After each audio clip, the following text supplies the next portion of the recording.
They should be on, they just haven't connected to anything.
He's ready, yeah.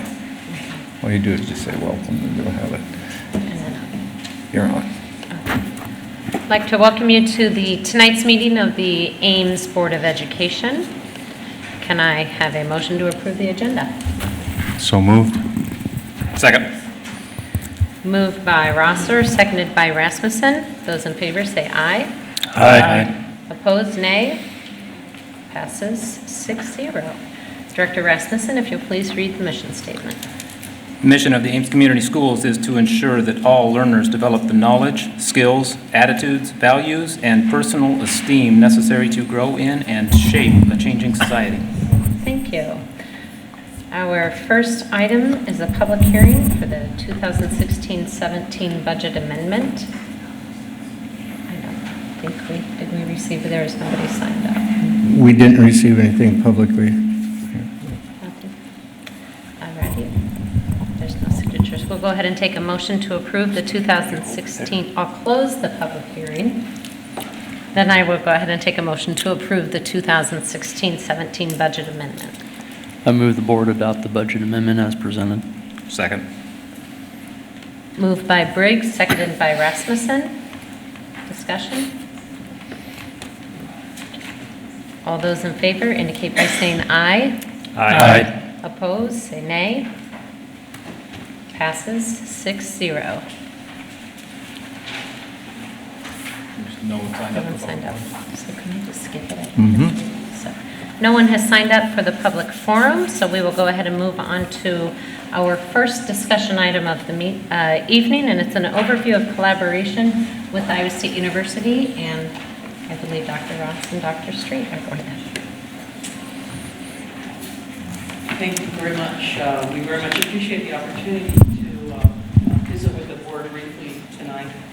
We provided two handouts to you. The first is called School of Education by the Numbers. Just a bit of an overview of the School of Education at Iowa State. In terms of the numbers of students that we have in our teacher education program, the number of candidates that complete student teaching experiences that we ultimately recommend, in terms of some information about where those students are placed. Increasingly, we're finding a number of our students interested in placements both in more urban settings and also out-of-state and international placements. And so we're very pleased about that. And also the number of graduate degrees that we are awarding both at the master's and the doctoral level.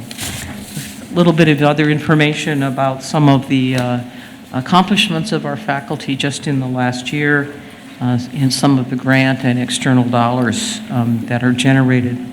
We've also provided you a brief two-page outline of a few of the initiatives, collaborative initiatives, that we have with the Ames School District. And with me tonight are three of the faculty members who lead three of those different initiatives, and I'm going to call on them in just a minute to talk about their particular things. But I would ask you to turn to the last page of that handout. As I indicated, the kind of general overview of the students that we have in the School of Education. This is the placement information for just this district in 2016-17. We have students that are in your buildings both from their freshman year through their student teaching experience in all different levels.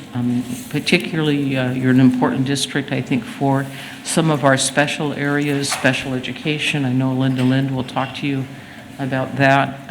Also, some of our special areas like music, some of our secondary areas where it may be a little more difficult to place students, particularly in our more rural areas.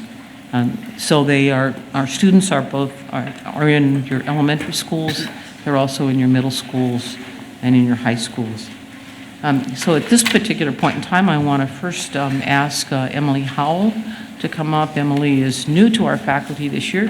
She came to us in the area of literacy education, is a graduate of Clemson, and is trying to work on a kind of an Iowa accent at this point in time.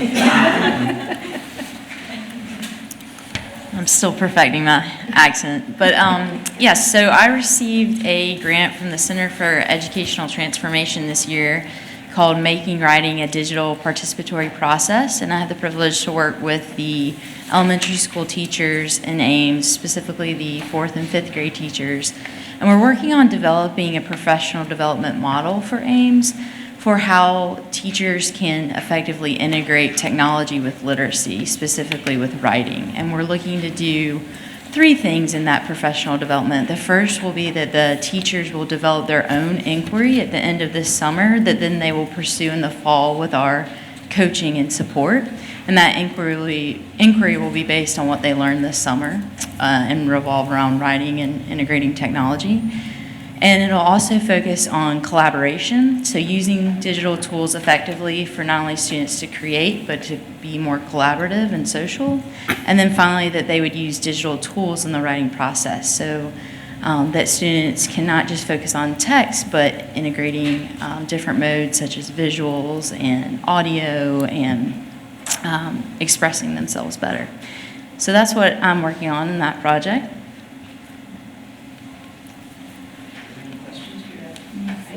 Do we want to do questions as a whole, maybe at the end of your presentation, since you've got a couple of individuals? How's that sound? I'd also like to ask Anna Stoppa to come. Ann has been with us for several years. She's a graduate of the University of Missouri in mathematics education, and she has been really responsible for developing the cyclone learning zones, a very, very effective early experience for our students, and hopefully helpful to your students in your elementary schools. Ann? Hi there. Hi. Like Marlene said, I'm Anna Stoppa, and working with Jonas and others at the district and across the university, we created the Cyclone Learning Zone, launched it in the fall of 2013, and have been running at 4 of the 5 elementary schools. This came out of a need from our program and also trying to get our students more experiences working with children. And we piloted the program one semester, working with a doodle poll just to see if the students would volunteer to come and work with children. And within 10 minutes, our poll was full. And so we thought there's something more we could do here. And so we collaboratively worked. So our students had the reserved time to come in and work for an hour after school on Tuesdays and Thursdays. We have, on average, 60 students a semester that enroll in the course. Some semesters more, some semesters less. So we're working with one-on-one as often as we can at the elementary school. Our students, our Iowa State students, get mentored by Ames teachers, which is a great benefit for their learning. and they get 24 tutoring sessions across the semester.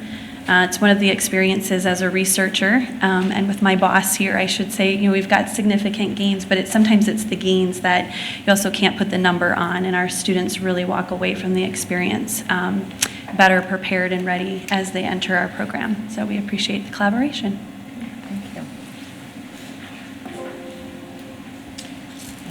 And I'm also very pleased to introduce Dr. Linda Lind. She is a graduate of Iowa State University. Her area is special education, but has taken a particular interest in teaching literacy, reading to students with special needs. And more recently, she has been directing the University Duffelmeyer Reading Clinic, which serves both students during the academic year and also in the summer program, but has worked collaboratively with you to start a pilot program this year in one of your elementary schools. Linda?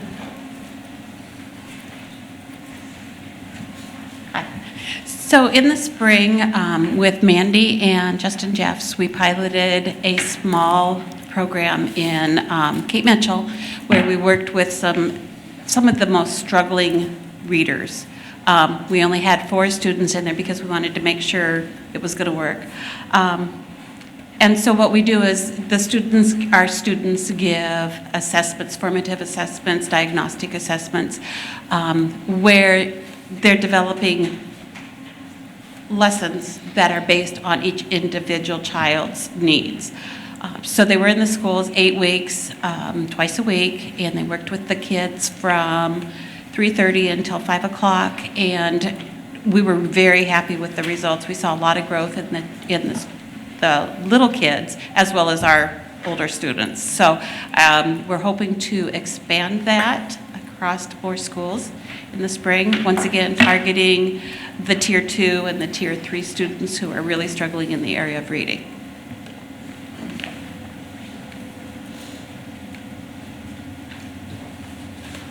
So we'd be happy to entertain any questions that any of you have, but I also want to acknowledge another faculty member that's in our audience, Gail Seiler, and you will note that we've indicated Gail is working on a youth participatory action research project with your middle school people. She and the students that she and Julio Camarada have been working with will be presenting and doing a presentation to the middle school staff. But I think an exciting project to help middle school students to capture their own voice about their educational experiences. So, Gail, thank you for being here as well. We'll be happy to answer any questions that any of you have. So I would say, first of all, thank you to all of you for the collaboration and partnership. In Ames, we obviously enjoy this tremendous resource of Iowa State University, and I'm wondering, in these programs, are these being explored in other districts too, or is this more of an Ames-centric relationship? Well, obviously, when we talk about placements, we're placing in a large area. Sure. Our goal for student teaching would be to try to keep our people within a 60-mile radius. But given the increasing numbers that we have, we're simply not able to do that. So we're continuing to explore and encourage our people to go into other areas. We have placements in Chicago now. We have a few placements in Minneapolis. We're looking to expand wider out even into Iowa. You run into housing areas for many students when you deal with that. But clearly we rely heavily on Ames for many of those early experiences. Observation, because students don't have the whole day. And they may be able to only be out in the schools for a half a day at a time, sometimes 2 days a week, et cetera, for those early experiences. We have a number of initiatives, collaborative initiatives that go on with other districts that may be slightly different. For example, we have an educational technology minor, which has become very popular for our students in terms of how to use technology in classrooms to enhance learning. And we have begun placing interns For example, there are interns in Gilbert, in Colo Maxwell, and Nevada, in Roland Story. And so that's a program that we don't have right now in Ames.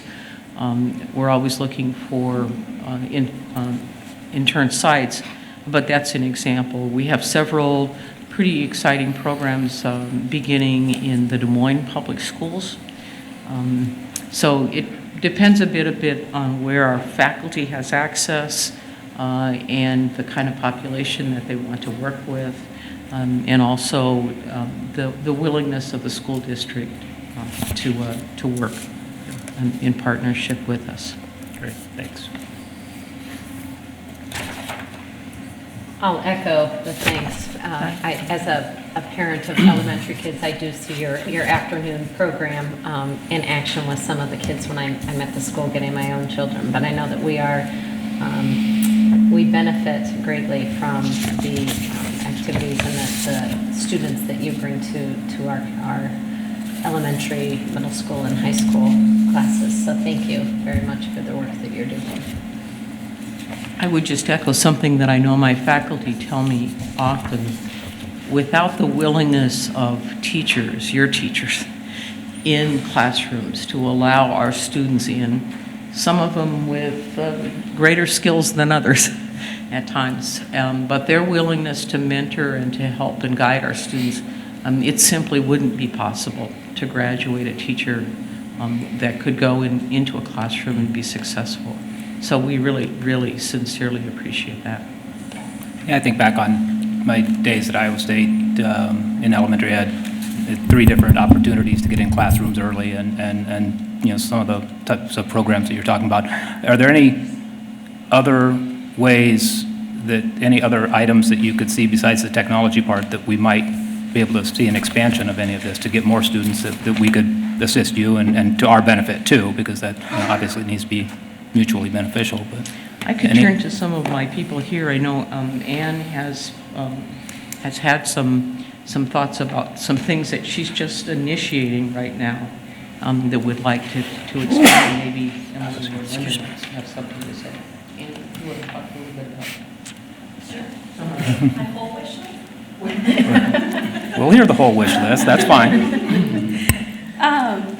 Yeah, one of the things that we are very early on expanding into the Ames schools is I'm a math educator in the elementary program, and so within the math methods, our students do a practicum experience across 4 weeks that they're placed in Ames and all over. But before our students do that, we try to give them a one-on-one experience, and we go into schools and we do 3 visits during the school day. And a graduate of our program, who's now an elementary teacher, has welcomed us into her classroom, and that's something we're working to build more connections across the Ames district. Since it's during the school day, our students, we've traveled to other towns to do this, other schools, but they need to come back for classes, and so that would be one. When it works, we try to make that beneficial for the children that we work with, connect to what's happening in the classroom, but again, to give our students an experience to teach math, always their favorite, and so we find that by doing that, we really support their learning a little bit. So that's an area we continue to reach out on. Okay.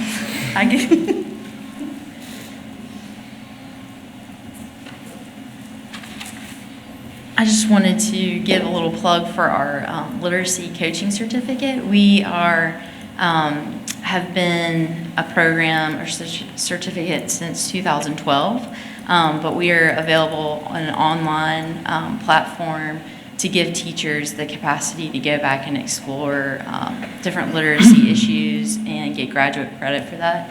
And we've been extending those classes based on the needs we see for literacy instruction, but that we are also hearing from different teachers in the area that they would like as well. And one of those, for example, is new technology classes, but then also with disciplinary literacy, being a need to study not just reading and writing in those reading and writing times, but across different content areas, in science and in math, how those relate to literacy.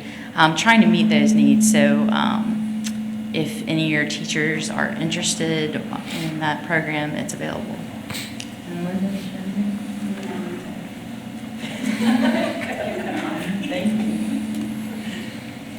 Any other questions? Yeah, I have a couple of questions, and thank you to, again, thank you for the breadth of many, to the department, the education department, with all of the many things. And, that's one of the benefits we have of being here in Ames. And, that opportunity has not missed both, and it benefits both. And then that's what's neat. Even our teachers benefit from mentoring your students. So it's a two-way street when it comes to that. I wanted to say thank you, Marlene, recently for meeting with me and to talk about two of the programs that you guys are thinking about implementing in the future that addresses diversity in our staff and offer some opportunities. I think one of them was a program where some of our middle and high school students would be engaged with the school and kind of give them a career track to follow. And then the other one was a really neat opportunity that I've seen in other communities where teacher aides that currently work for the district are offered opportunities to get their teaching certification. Could you expound a little bit on that? Sure, I'll be happy to. First of all, I think one of the things that the School of Education has recognized, but is recognized all over this country, is with the changing demographics of students in our schools. Clearly, the demographics of our teaching force has not kept up with that in terms of role models, in terms of our ability to attract underrepresented persons into the profession of teaching. This year, the School of Education, we appointed a task force to look at the recruitment and retention of underrepresented individuals in the teaching force, and trying to identify how could Iowa State attract more students into teacher education, ultimately, hopefully, preparing them to go out into the public schools. Fortunately, I think for Iowa State, and I talked to Dr. Ross about this rather extensively, Iowa State for more than 25 years has had an inordinately successful program called Science Bound. And Science Bound was really only serves underrepresented students. It started out by basically saying we need to prepare more people to go into, at that point it was science, but now it's the STEM disciplines. And how do we get more underrepresented youth to think about science and technology and engineering and mathematics? So Iowa State started Science Bound, and that continues to be its name, although it's broadened from that, 25 years ago with 6 students in Ames by a professor in the Department of Chemistry. But over time, I think they've developed a wonderful model that I would like to see the School of Education adopt for teachers, for prospective teachers. And it's a project where they identify, right now, for example, we have 412 students in Des Moines, in Marshalltown, and in Denison that are in the Science Bound program. They start in 8th grade. It's a commitment both by that student and by their parents. There's very high expectations. For example, you must maintain a 3-point. There are a lot of, every semester, there are a lot of activities after school. There are a lot of experiences that students have to have. They come to Iowa State. They might come on the weekends early on. They might come for part of a summer to Iowa State. Their parents come. And it's kind of a continuation on of saying to them, we are going to help to prepare you to be successful in a science, a technology, and engineering, or a mathematics curriculum. Almost all, if they finish the science-bound program, if they go through into the 12th grade and graduate, and I just had the honor to be both at the Des Moines and the Denison graduations and the Marshalltown graduations at all, they will enter Iowa State essentially with a full ride scholarship. In part, that's true because not only of their academic success that they've had, but also because many of these students are not only underrepresented, but they're from socioeconomic backgrounds that would afford them more financial aid, more scholarship support than others. Iowa State has graduated over 100 of those students now. As a matter of fact, out of the Des Moines graduation this year, we not only recognize all the students that graduate from the Des Moines high schools, but the students who have come from Des Moines and graduated this year from Iowa State. There were 13 of those just out of Des Moines this year. It's a program that has a lot of corporate sponsors. In this case, DuPont Pioneer, for example, is a big sponsor out of Des Moines. Smithfield out of Denison, packing plant, Emerson Fisher out of Marshalltown. But there is a commitment from the university as well. Within the school districts, there are science-bound teachers. They receive a small extra stipend for helping with these students. They're sort of a mentor. They're also people that are often doing a lot of things after school with these students, helping them even when you get down to how do I apply for college, how do I fill out all the FAFSA forms, et cetera, et cetera. But the parents are very involved all the way along. I think that's a model that can work for entering people into teaching as well. The notion that we can wait until they're juniors or seniors, it's too late. So it's something that we've had some conversations. Des Moines had a program like it several years ago, but it had soft money underneath it. They're trying to do a kind of an internal program. It's called Dream to Teach. We've had some conversations with them, but our experience from Science Bound would say we have to be much more systematic about it. We have to be much more intentional if in fact we're going to make an impact in that.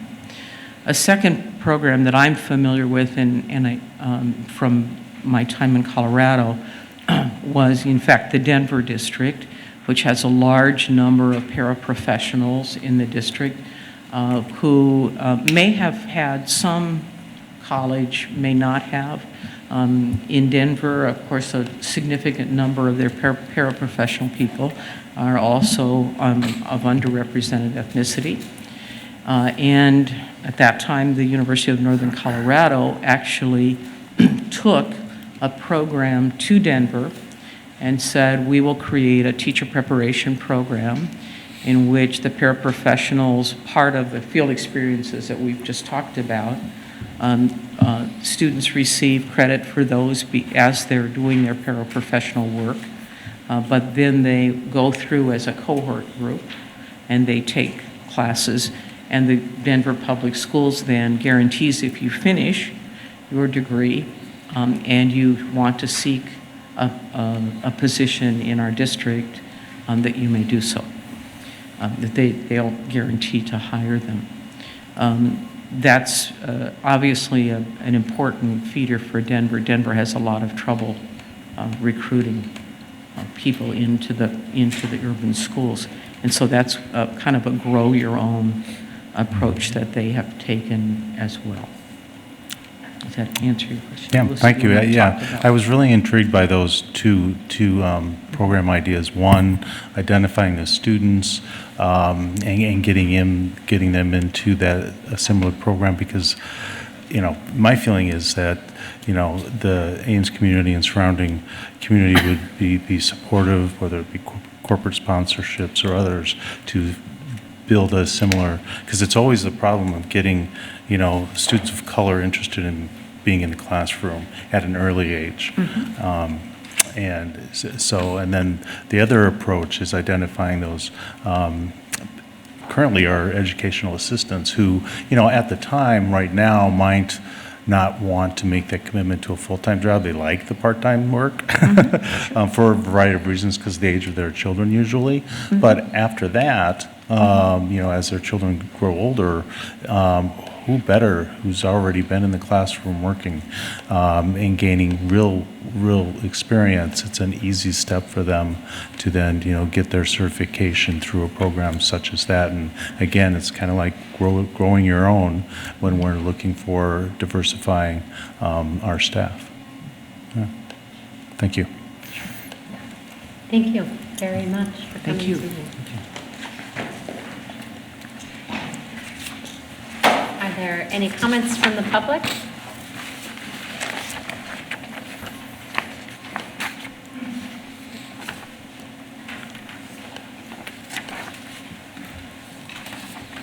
Just a reminder to state your name and address clearly. Sure. Yeah, so that we can get it in the minutes. Thank you. Thank you.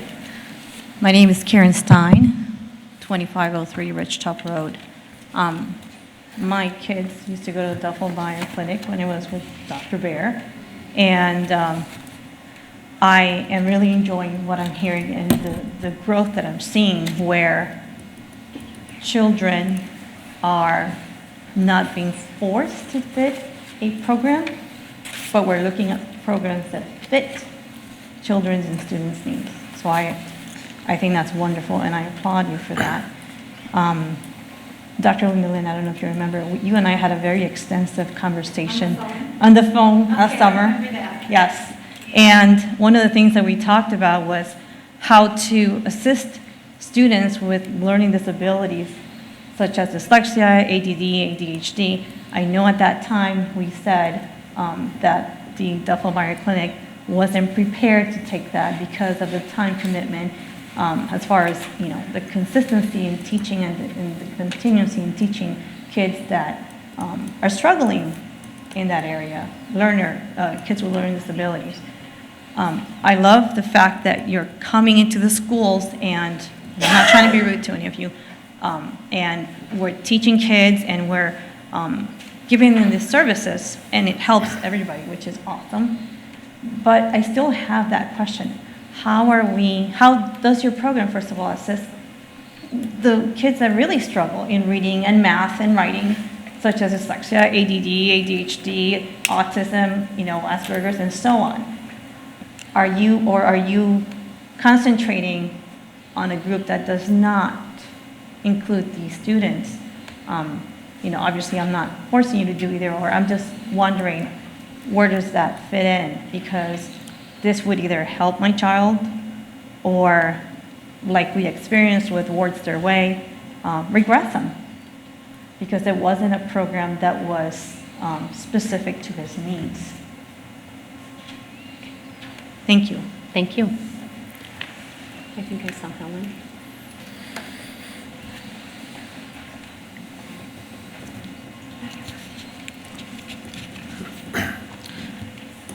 Helen Bitch, 3300 Eisenhower Avenue, and my comments were again towards the Cape Mitchell tutoring, and I like the idea that we are collaborating with Iowa State. I think that's great. I think it's great for the students at Iowa State to have this practicum experience, but I do have my reservations about the Duffel-Meyer reading program. Our district does have a really strong, it has purchased Wilson's reading, writing, and foundations, and they are proven programs to help students with dyslexia. And I'm wondering why we're not using these programs on these students to start with. Also, I have contacted the Duffel-Meyer Reading Clinic in the past, and so have many other parents that I've known, and asking about dyslexia and learning disabilities and what the Duffel-Meyer Clinic can do for these students. And up to my knowledge now is that it doesn't address those needs. So if that's the case, has anybody looked at the students that are in the pilot? Do they have dyslexia? Have they been assessed for dyslexia? Do the Iowa State students know what dyslexia is? How to identify dyslexia? the signs and symptoms of dyslexia and what instruction is best for these students. What program is the Iowa State students using when they're tutoring, and what research has been done to prove that these programs can help all students, including those with dyslexia, to read, write and spell, and does the program meet the Florida Reading Research rubric criteria, which our district has been using for reading programs, to assess the reading programs that we're currently looking at the moment. Students who struggle to read, and particularly those with dyslexia, need a structured literacy program that is systematic, sequential, explicit, cumulative and multisensory approach. Programs designed by Wilson provide this instruction. This district will be doing our students who are struggling to read a disservice by not using programs that's specifically designed for students with dyslexia. Thank you. Thank you for sharing, Helen. Thank you again to the staff from Iowa State for being here and sharing the programs, the ways you're collaborating. Next item on the agenda is the ALP update. Jonas Michael.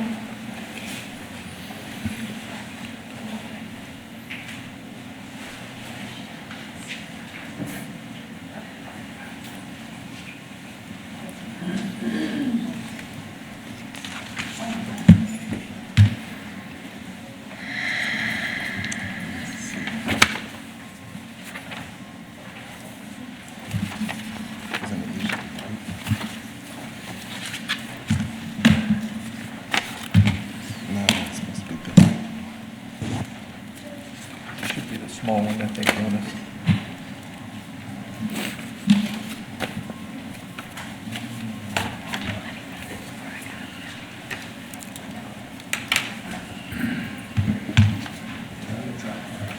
No, it's not. No. It's the camera.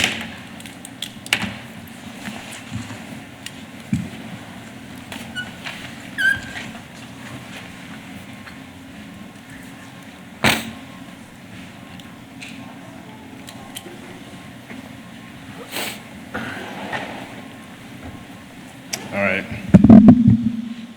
Well, good evening. I think this is going to be my last official time in front of the board, so I think it will be a good one. We have some positive data to share with you all about our graduation rate and dropout rates.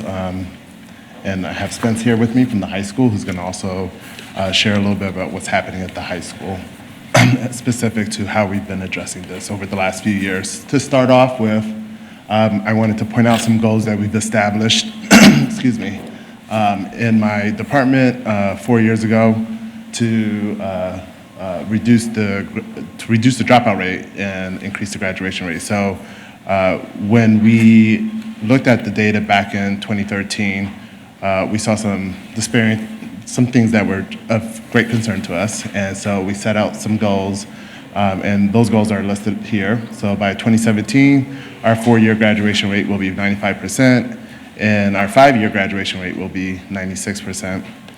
We would cut the number of dropouts in half, having no more than 21 in the district, and then also reduce the number of Fs by half in grades 6 through 12.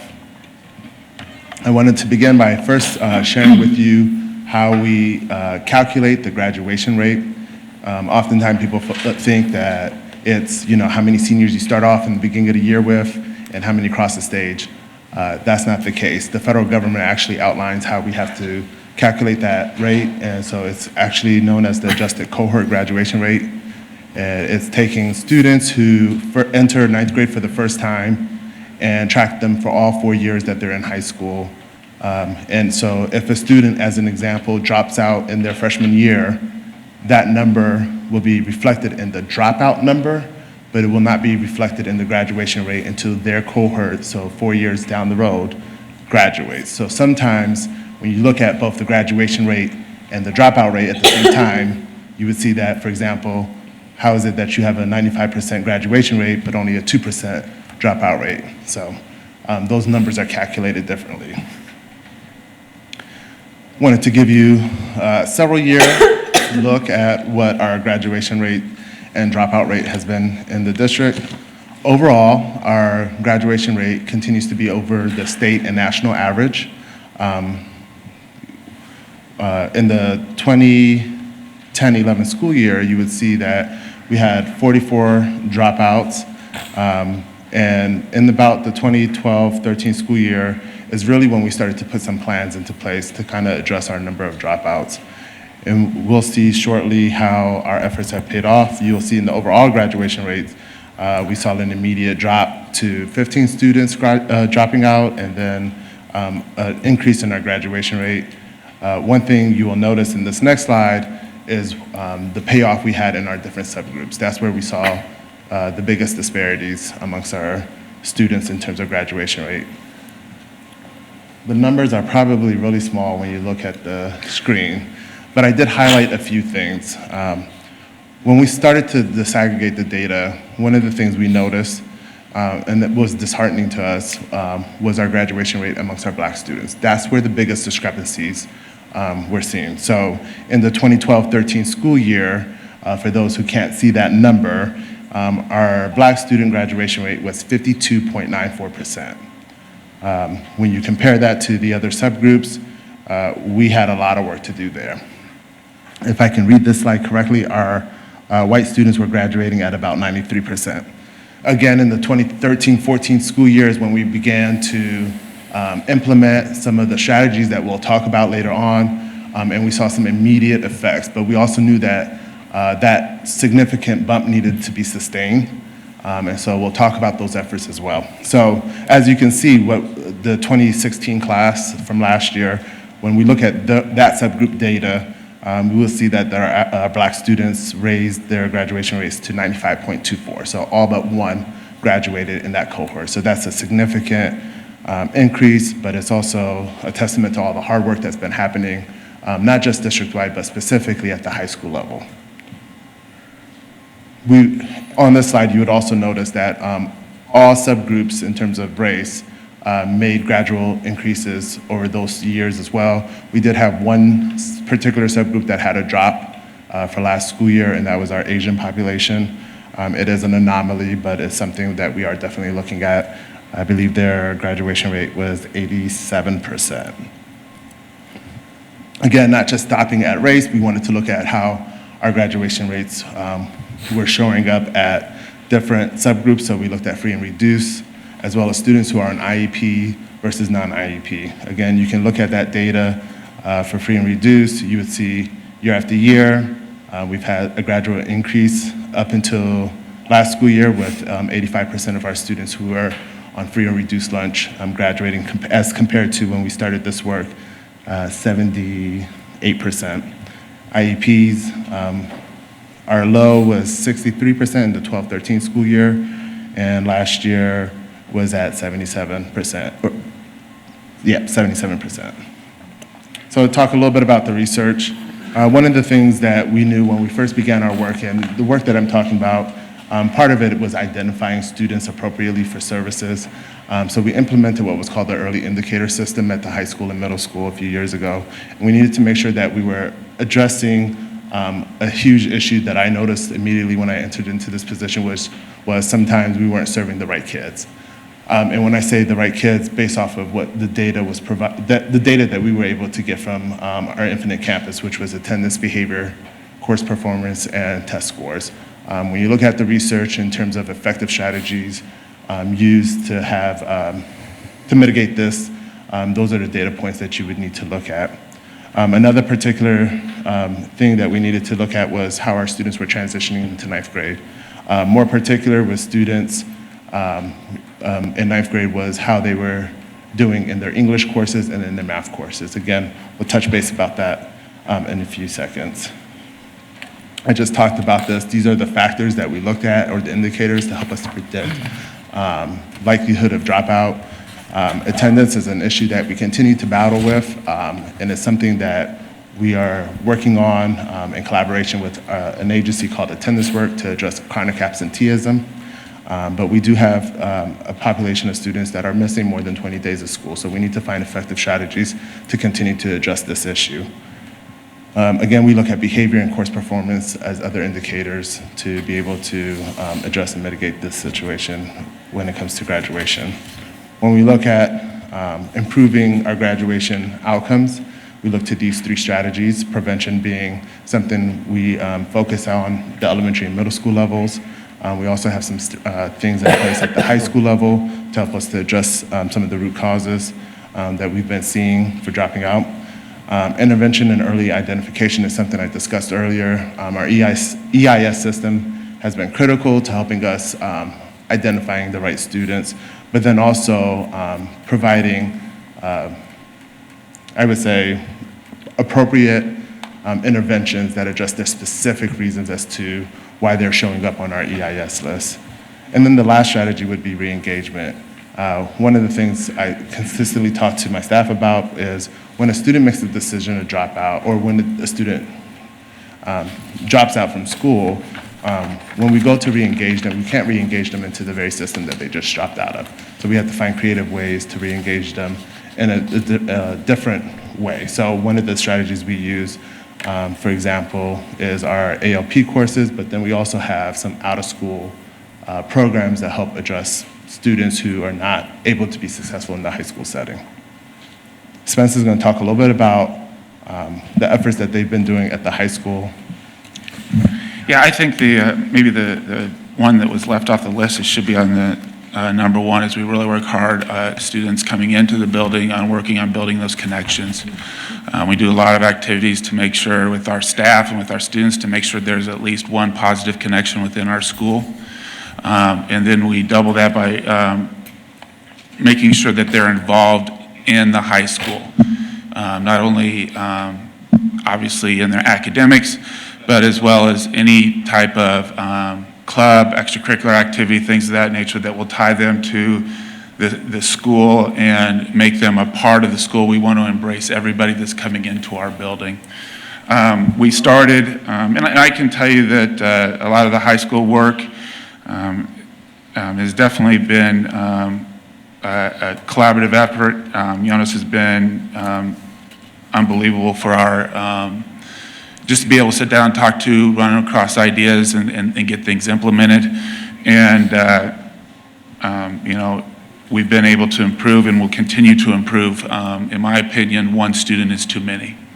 So even though the numbers look better this year, I will not be happy until we get everybody graduated. And that's just the simple fact of the matter.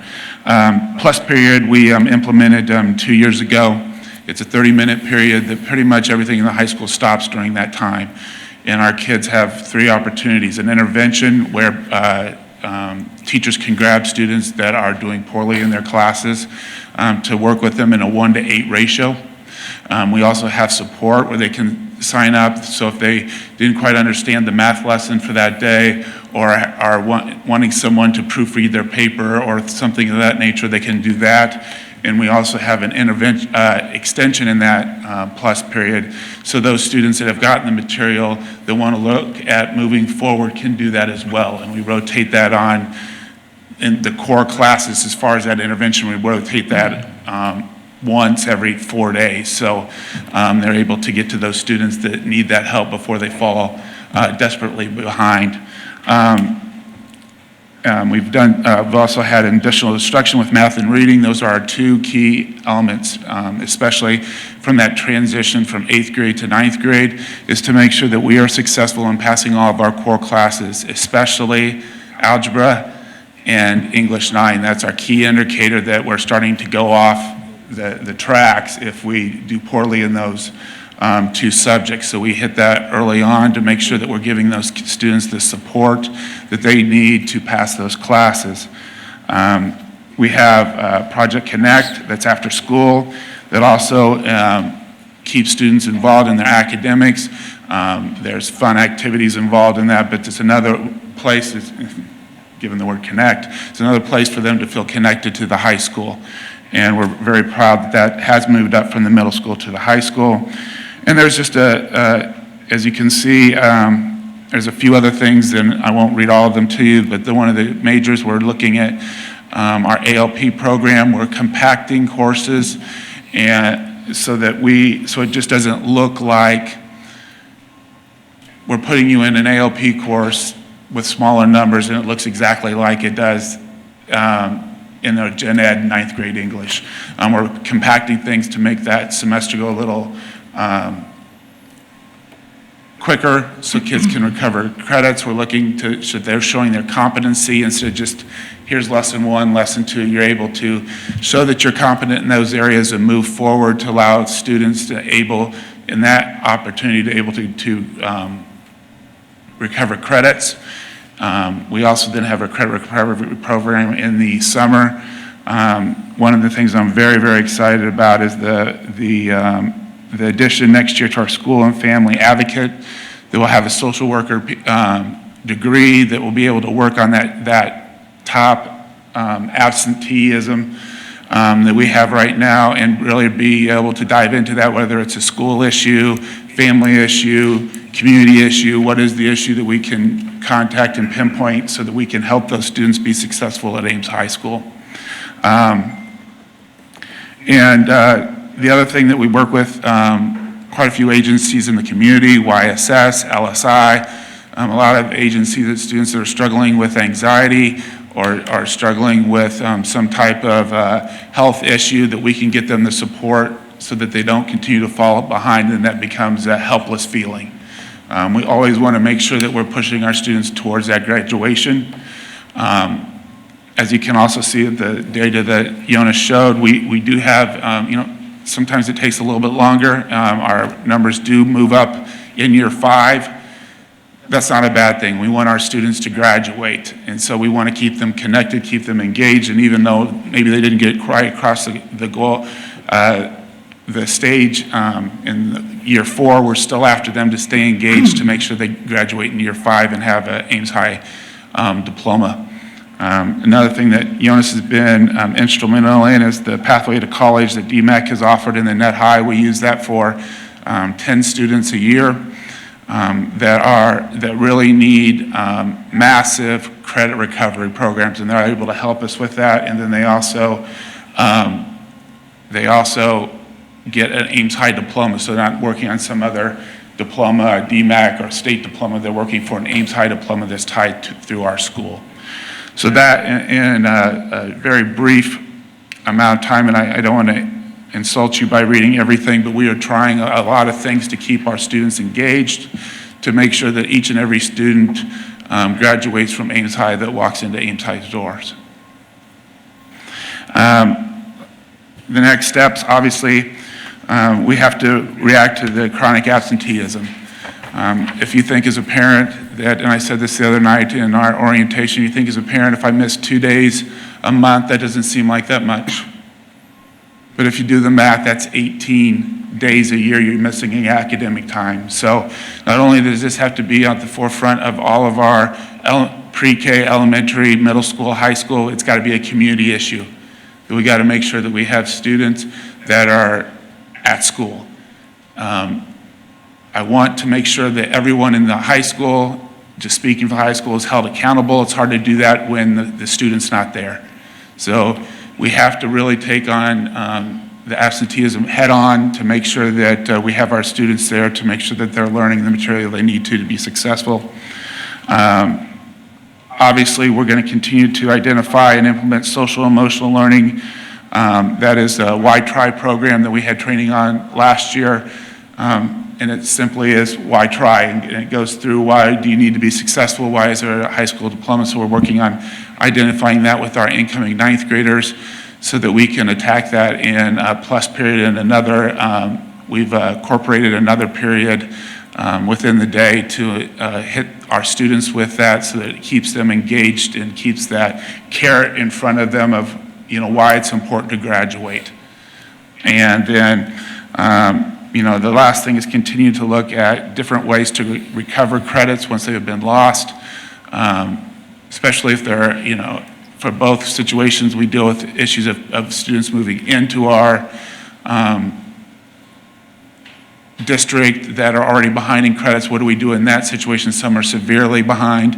And the other thing is, what do we do with those students that have come from 8th to 9th grade? We have to work on that transition, and that's really one of our charges next year, is to make sure that transition, that in the middle school we're not, and this is no news and discussion I've had with Pam Stanglin, but we don't have near as much homework in the middle school as we do in the high school. We got to meet somewhere in the middle that we're prepared to make sure that the expectations, and it's not as big as transition as it is right now to go from 8th grade to 9th grade, and so that our students can be successful and not hit cultural shock when they come into the high school. What questions do you have for us?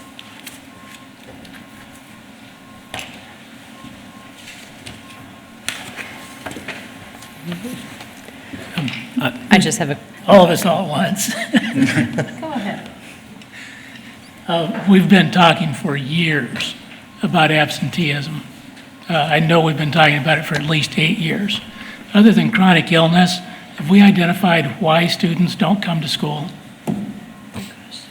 Yes, we have, and we have started a committee that includes community members, our associate superintendent, our superintendent, from the city council, district county attorney,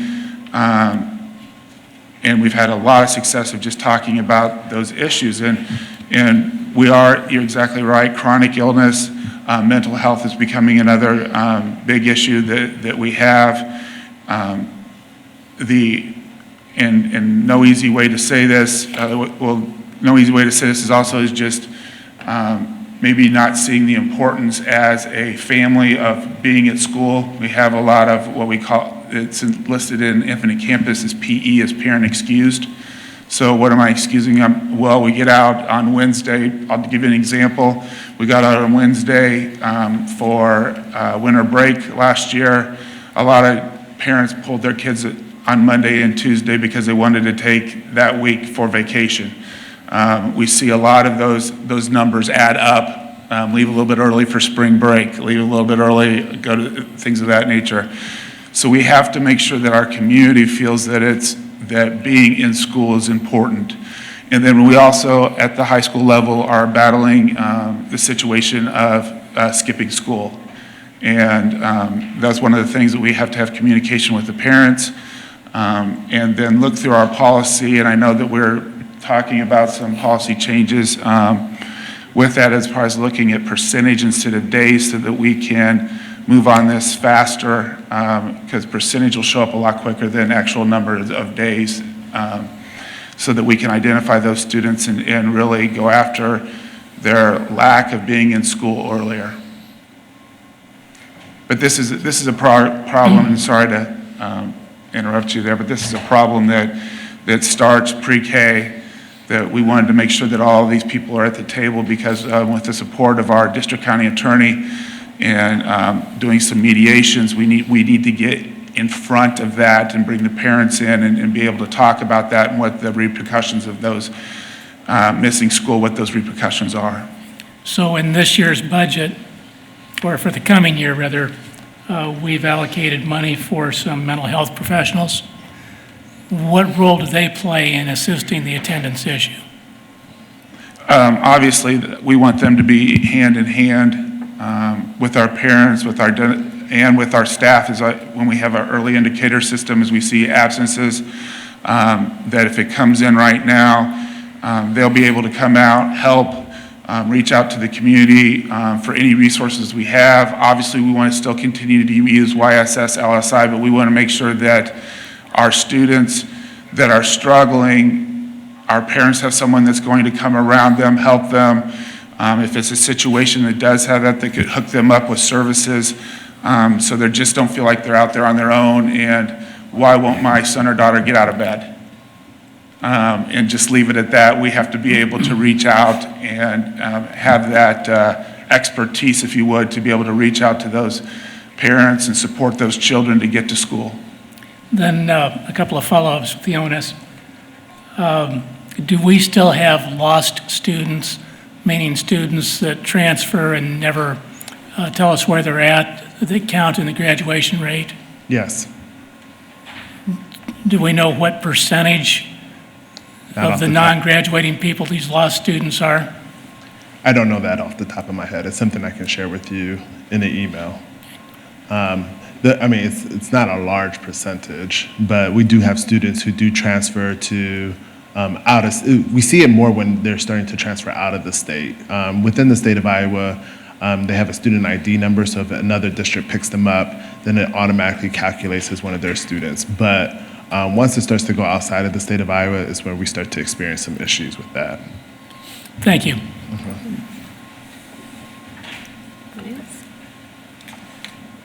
All right. You? Thank you. Thanks.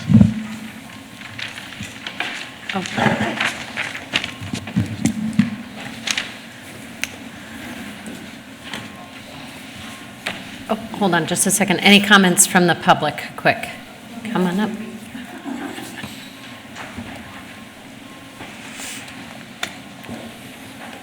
As you all know, I'm big on reading, and I just wanted to know sort of if there's any correlation between these kids' ability to read and their absenteeism. Has any lineup, have you ever sort of done some assessment on that? And also, for those kids that have been identified as struggling with reading, does the district have really good assistive technology in place for these kids, and support to use it, showed how to use it, lots of experience using it so that they can be successful with writing, reading books, getting access to materials that are way above their grade level? And would all of that possibly help these kids stay in school because they're engaged in another form and can actually make some progress with a disability being in place? I don't know whether you're allowed to answer those questions, but... Okay. No, thank you. Thank you.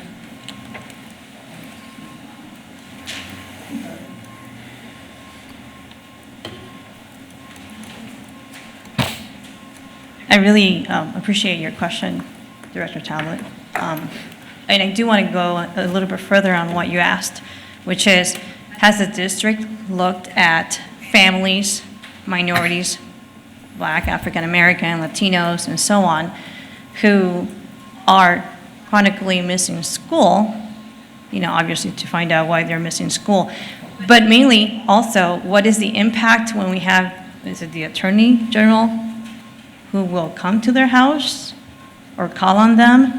What the impact will be, the stigma of having someone come. What is that conversation about? Why do we have to have that? Why isn't this a district or a school reach out? I'm concerned about that because it seems that we could be putting families or kids in an area where it could make those racial tendencies a lot worse. So I don't want to have students or family feel like they're being targeted, and it's just going to be part of their record when the attorney comes to their house. I think that's something that we need to talk about prior to making this policy. Thank you. Am I allowed to answer that? No. How about, actually, the attendance committee, Karen, to address that, has had lots of conversations about that, and there will be a report at some point that from the attendance committee and the work that they are doing to help clarify any miscommunications that are out there, any misinformation, and then also to help the public understand the things that are going on within the school district prior to anything going to the Story County attorney. So there will be some opportunities for clarification for that. So, anyone else? Oh.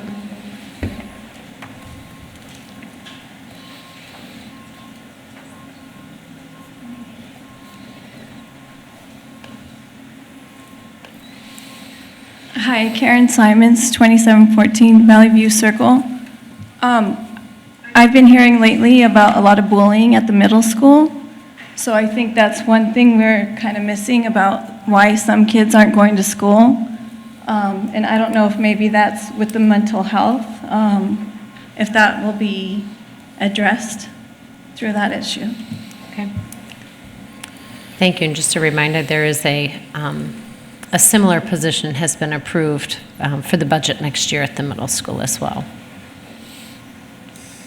Moving on to item 7, the review of our construction on elementary school projects.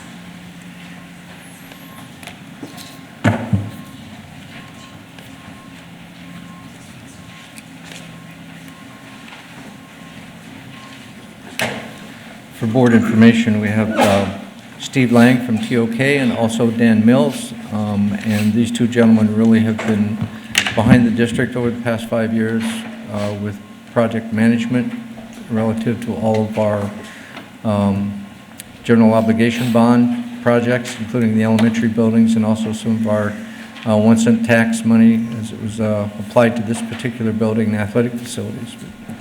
Trying to give us a little bit of a rundown on a kind of almost a final summary of where we're at relative to those projects and change orders and et cetera. Steve? Thank you. Yeah, we try and be relatively brief here. We've got some slides here that we'll run through. I'll get started here. A little schedule recap, overall costs, a change order summary that you guys have seen before that'll be updated, a little program summary, and a little time for any questions that you guys have. So let us get started. Schedule-wise, we put together just a little chart here that looks back at the original program schedule that was developed, I think, back in 2012, and when specific projects were supposed to start and when they anticipated them being completed. You can see across the board here that the green ones started on or ahead of schedule. The ones that are a little bit more shade in red started a little bit late. Mitchell and Sawyer, as they were a little bit more complicated in the renovation and going through some more value engineering on those projects, slid the start back a little bit. As you look to the bottom side of that, they all have some shade of green in them. We were a little challenged to get Meeker and Fellows site work completed, but I think the good news there is I don't think we missed any days of school. School starts, maybe one at Mitchell, I think, one summer. So the good news is we started them and we finished them on time. Overall budget, there's a couple of lines in here. We have the elementary schools, and then we have the 24th Street complex added in. Overall, we had a budget of $74 million, and that 74 actually includes, I think, the maintenance building that was originally scheduled to be on this site that moved off. So there's probably $5 million maybe there that probably not accounted for in the cost. Overall, we were probably about $5 or $5.5 million over the total budget that was established again back in 2012. But as we looked through the program, there was a lot of additional scope that was added to the projects as we got through the design. Full-size gyms, storm shelters, geothermal, some of the things that it was determined that were important to add to the scopes of these projects. So I think overall, we had some numbers in pretty good shape there. Change order summary. This is a document that we've brought to the board, I think, 2 times in the past that summarizes across all the buildings what our change order percentage was. And we've kind of categorized it in a couple of different ways here. Non-discretionary changes and discretionary changes. Our non-discretionary changes were 1.21% of our construction cost, and our discretionaries were 1.32 for a total of just a little over 2.5%. And Dan, you can probably... I'd just like to comment how low that really is, especially with some of the tough renovations we had. I'd also like to point out that, we think of change orders in the field, and a lot of this low number has to do with work we did in the pre-design, or the pre-construction phase, working with the architects and the district staff to make sure that we have the best documents we could have. So I really commend our team as well as the district's team for all their sleeves and having a good process as we looked at design.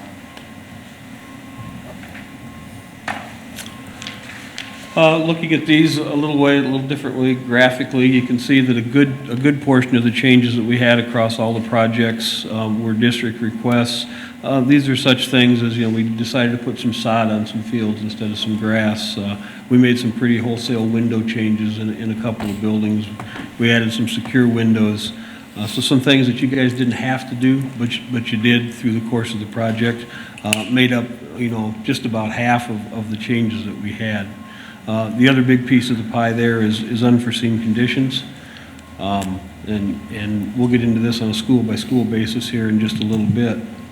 But as you're doing the renovation projects, Sawyer and Mitchell had fairly high unforeseen conditions. The other one that turned out to be a surprise to us was 24th Street. As we started digging around out here, we found that it's a little bit damp on this site, or was anyway. We had quite a bit of soil remediation to do. Again, here's the look at the discretionary and non-discretionary, and they're split about 50-50, so that, again, shows that the number could have been less, but you guys took the opportunity to do some things along the way that made some positive differences in the buildings. Number of changes, again, is to be anticipated. Mitchell and Sawyer had the bigger numbers as they were the renovation projects. The rest of them stayed pretty steady across the board, 60s to 70s, which is not out of line at all for projects of these size. Change order percentage, again, this reflects how really good the projects were. Mitchell and Sawyer were higher at 3.5 and about 5.5, but the rest of them were the other three elementaries were under 2%, which is just phenomenal, really. Yeah, again, I just go back to the whole team effort with the district and the designers and the contractors. It was just an overall team effort, so.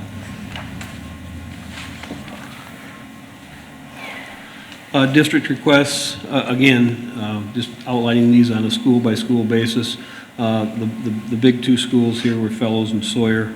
And again, in both of those, Sawyer, I know we decided to do a wholesale window replacement while we were there, which was the lion's share of that number.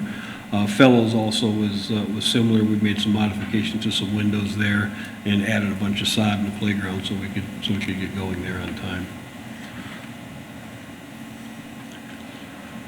Design changes, again, we've got kind of a strange one there in Mitchell because we actually did some value engineering kind of after the bids came in on that one to try and cut the cost back on it.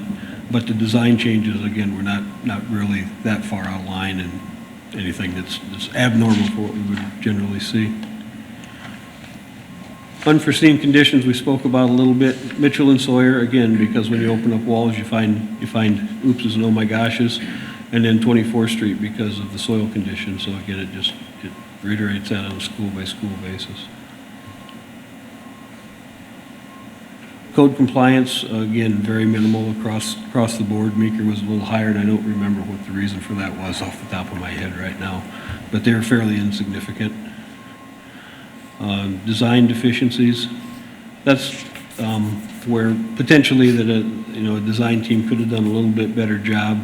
But again, in Mitchell and Sawyer, being renovations without them going in and doing, full scale, ripping apart walls and finding out what's going on inside, you're gonna have some deficiencies in what they're doing there.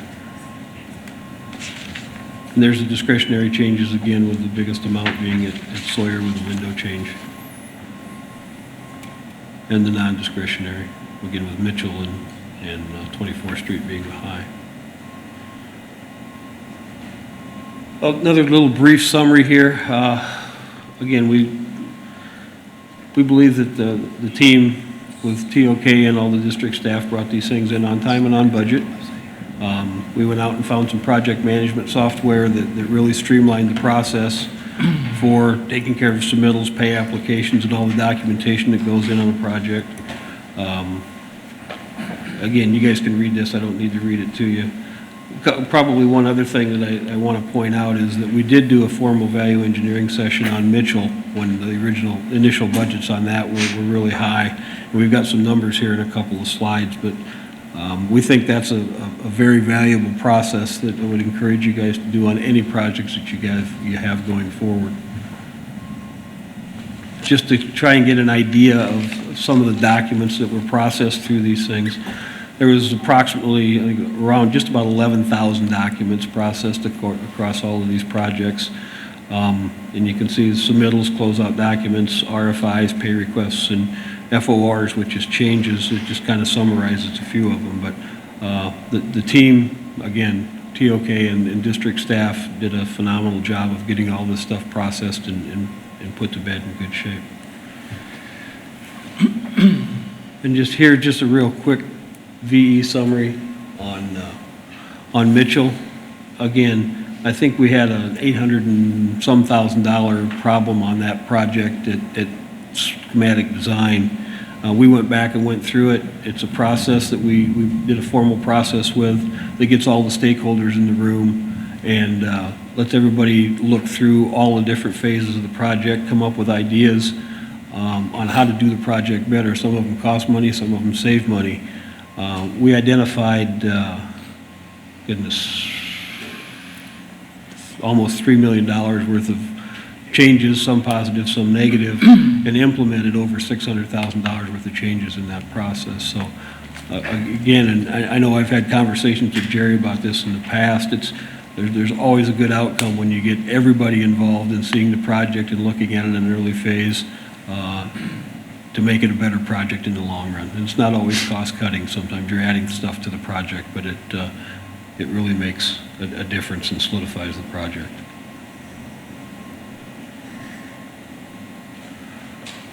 Before we ask for any questions, again, I'd like to thank you guys, the board and Ames School District, for the opportunity to work for you guys since 2013. We've enjoyed your professionalism and just working with your team. It's been an awesome relationship.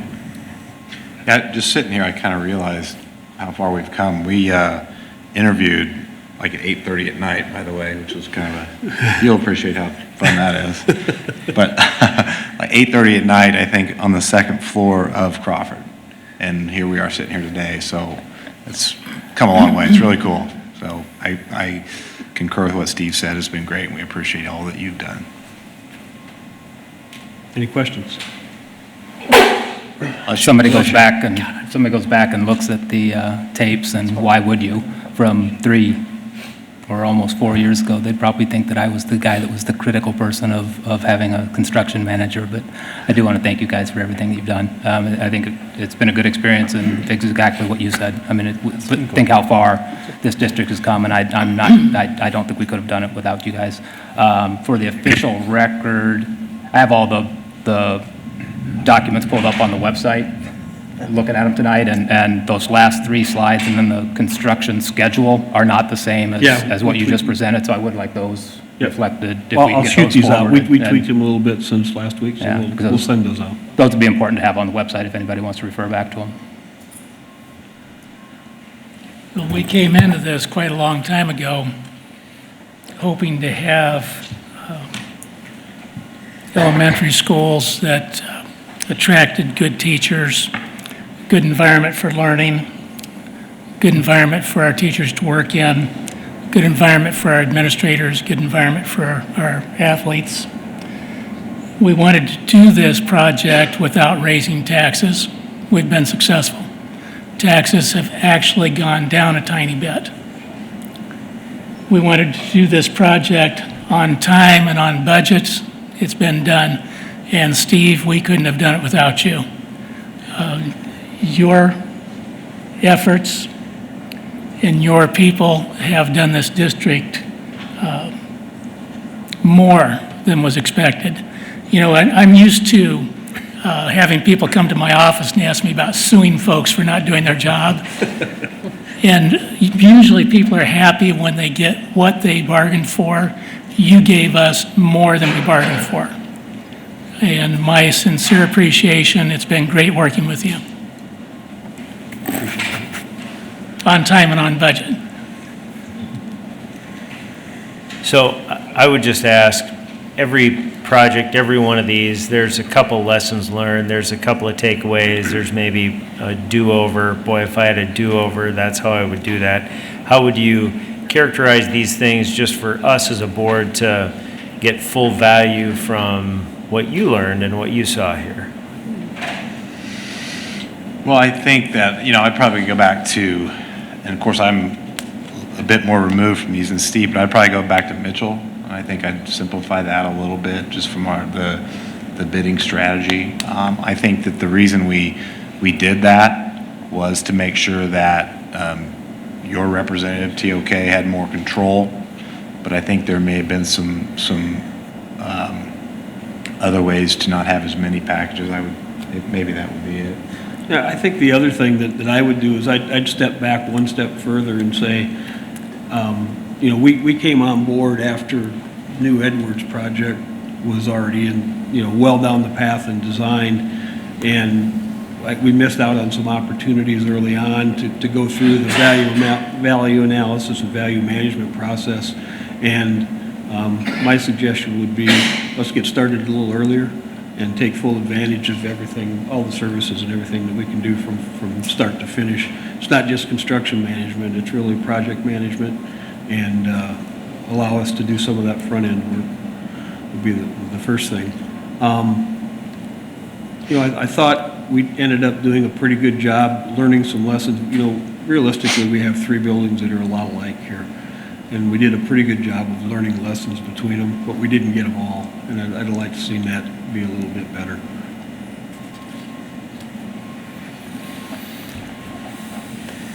Thinking about some work on the high school. You guys might be interested in it. Absolutely, let's go. We've heard that. I'd like to thank also and echo some of Bill's comments that, from my perspective before I got on the board and then coming onto the board, it was clear that as we went through the process, you guys learned, the district learned, and it's a good team now. It's going pretty well. So I'm really looking forward to see what we can do for the community in the future. Regardless of how we decide with the high school, we're going to do something. And I like your encouragement of say, hey, let's get started early so we can really take a good look at that and make some good decisions. So thank you. Thank you for the presentation. You bet. Moving on to item 8. Policy 710.6, and Chris is coming around. Thank you.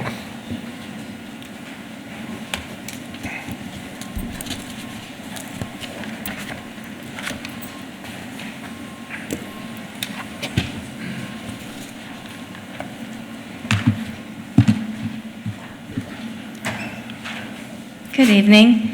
After some of the questions we had last meeting about the new policy that's being required by the USDA, it's not actually a new policy, they're just requiring us to have it in a different format.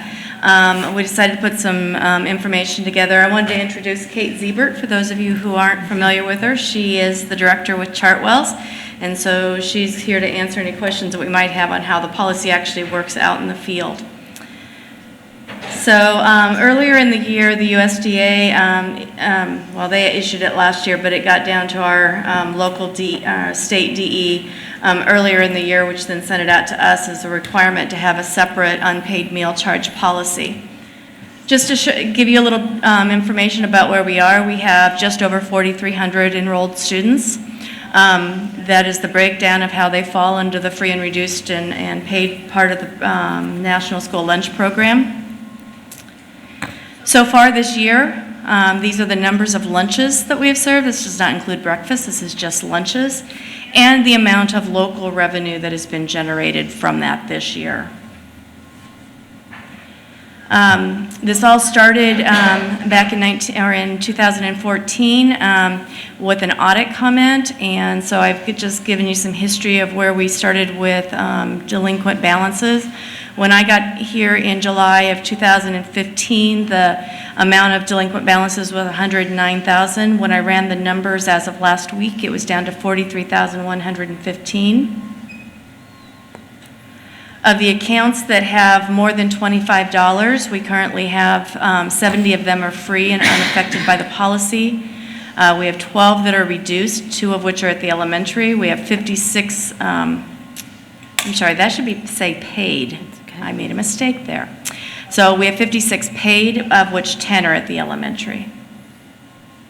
A little bit of history. In FY14, the district received an audit comment on negative lunch account balances, not only in the total amount, but the number of them and the size of the individual accounts. In May of 2015, the board discussed the need for a policy to address the issue. Karen brought this forward.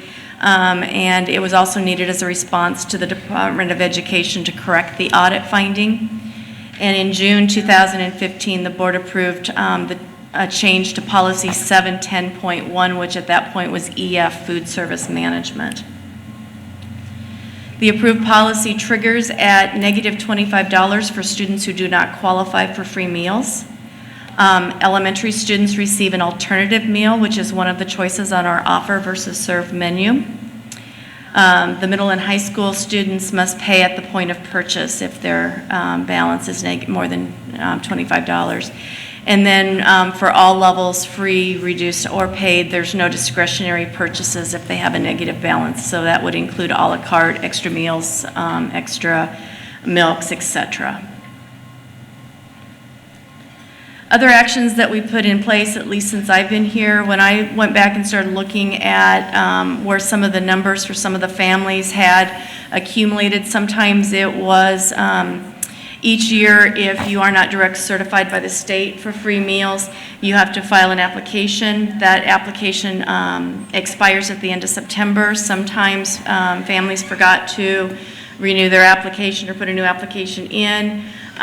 Or they never filed a new application, and so that's when some of the balances accumulated.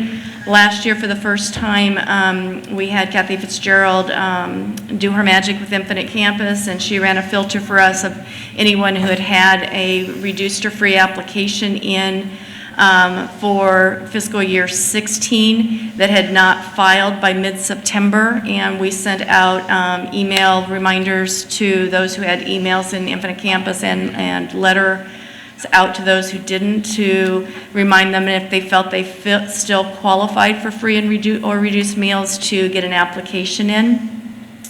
We've done some research on some of the unpaid balances for students who have been primarily free. We have found in some cases those that have been direct cert all along. There might have been a year where the direct certification from the state didn't map to the student. In those cases, as long as I have more local revenue than federal revenue, and we truly believe that was a mistake and they should have been free that year, we have written off those balances. It's less than a handful that we have found on those. We do notify families weekly when their account balances reach a positive $25, not a negative, but 25. So as soon as they get 25 and below, we start notifying them. They're not always happy about that notification because they know they're going to put money on, but it is our way to try to be proactive. And then also on anyone who has more than negative $25 and are getting free meals, there's no charge. We don't allow any further charges for a la carte, extra milk, etc. We have been working with families on payment plans if they can't make up their balances all at once. We work with them on a payment plan. They sign a document with us. We then remove that balance to a spreadsheet that we're keeping separately, so it's out of Infinite Campus. We take enough of the payment that they make, whether it's weekly or monthly, to put it on their account to cover their meals for that month, and then apply the rest to the balance. And then just about a year ago, we approved a contract with a new collections company. So why do we have to do a new policy? Well, our policy isn't new, it's just moving from one policy to another. USDA regulations are requiring all districts nationwide who participate in the National School Lunch Program to have a written policy. We already had a policy. I forwarded that to legal counsel, who was working with IASB at the same time to develop a sample policy. They recommended that we actually create a separate policy and move it out of our food service management policy. And we use their sample policy with all the required components, and the policy must be in place by July 1st. Policy components, we have to tell parents how Ames School Districts operates its meal payments. So in our case, we use Infinite Campus, and parents have accounts. When they are notified of low balances, the actions when the balances reach a certain point, whether it's an alternative meal or not, or no meal, or if accounts go to collections, and when the parents are notified of the policy. We have always notified the policy each summer with the application packet, which goes to every household in the district, as well as anytime any new student registers in the district through the registrar's office. As far as the USDA policy on meals, any school district that participates in the National School Lunch Program must offer nutritious, well-balanced, and age-appropriate meals to all the children they serve to improve their diets and safeguard their health. I want to note that this is offer, not provide, and it does not mean it's free. So we must offer a meal if we provide the lunch program, but if they are a paid student, then they are required to pay for that meal. And the price is determined based on eligibility and program requirements. Each year I bring to you what the meal prices have to be. There's a price lunch equity tool that the Iowa Department of Education has determined, and we put all our data in from October of the prior year, and it spits out the number that we have to charge for paid. The current price for free is 40 cents and has not changed for a while. If you are going to offer an alternative meal option, the USDA encourages but does not require the alternative meal to meet the My Plate guidelines. Ours does. It may be offered at no cost or a reduced cost. And the alternative meal, if we offer it, is reimbursed at the paid rate. Our alternative meals for breakfast, it's one of our 2 entrees on the offer versus serve. It consists of cereal, choice of milk, and juice and or fruit. At lunch, it's one of 3 entree choices on the offer versus serve, and the entree is a sun butter sandwich. It comes with unlimited fruit and vegetables and a choice of milk. The cost for the food, we figured the preparation costs, labor costs would be the same across, so Kate did an estimate for me on the food costs. The hot entree lunch is approximately 66 cents. The alternative lunch is approximately 58 cents. We are currently reimbursed from the federal government for free meals at a rate of $3.16. For reduced meals, $2.76, and that's where the 40 cents that we charge for reduced come from. It's the difference between the reimbursement rate that we get from the federal government, and we currently receive 30 cents on paid meals. So what options do you have available to you for this new policy that's being required, although we have the policy in place? We can do an alternative meal at no cost, a regular meal at no cost, an alternative meal at a reduced cost, a regular meal and just continue to charge the accounts, or no meal unless they have money at the time of purchase. So our current policy is the alternative meal with no costs. Each day when Kate gets in, she gets in the earliest at 6 o'clock or something like that, if not before, 4 o'clock? 4 o'clock. She runs a report every day that she then emails to the elementary principals and counselors, telling them which students are affected. We looped the counselors in this year with the hope that maybe they would know more of what was going on with certain families. They could contact them, offer them a free and reduced application if that was applicable and they hadn't filed one. Talk to them about the fact that they could contact the business office and for a payment plan if that was something that they were wanting to do. And then the students that are notified in their classroom at the beginning of the day that they are to select the alternative entree. We currently have 12 students from 8 families that would be affected by the policy, but not all of them are eating the alternative lunch. Some are bringing lunch from home, and some are paying at time of purchase. If we offered a regular meal at no cost, it would significantly reduce our local revenues. It cannot be subsidized with federal revenues, and the sustainability of our program depends on our local revenue. We would have to claim that as a paid meal, whether they were free or reduced, and get the 30-cent rate. And like I said, it must be replaced with non-federal funding sources. The federal government was very helpful in its guidelines that it put out for this policy on how we could come up with non-federal sources. The first thing they suggested was that school districts do a subsidy from their general fund, which is not legal in Iowa. Then they suggested that we use state funding that had been set aside for helping with the deficits, none of which is provided by the state of Iowa. They suggested charitable sources, community groups. The one I found amusing was fundraisers. They suggested maybe having a year-end talent show or putting out a healthy cookbook. Again, not legal in Iowa, nor do I think that when we have students fundraising that's going to be their first choice to fundraise for. I think it's probably going to be band or one of the sports teams. So And then another idea that they had was end-of-year donations. We do offer this when we send out letters to senior parents. We ask them if they're willing to donate any unused money in their account to help offset deficits. We don't get them any takers on that. They request their balance back if they have a positive balance. In FY16, I just wanted to put these up here to show you the makeup of the revenues that go into this fund. We had just $690,000 of local funds, $11,000 of state, and $668,000 of federal. So you will see that we actually get more local revenue into our fund than federal. So our fund is dependent on local revenue coming into it. We could produce an alternate, one of the suggestions that the federal government is that we could do an alternate meal at a reduced cost. The only way I would see that this could apply would be to paid students only, since a reduced meal price is already only 40 cents. You wouldn't probably go down further than that. I think this, and I think Kate would agree, this would be very difficult to administer without revealing the status of students at the point of sale. And then it would continue to add to our delinquent balances. We could just continue to do what we did prior to the board putting a policy in place, is to give them the regular meal and continue to charge their accounts.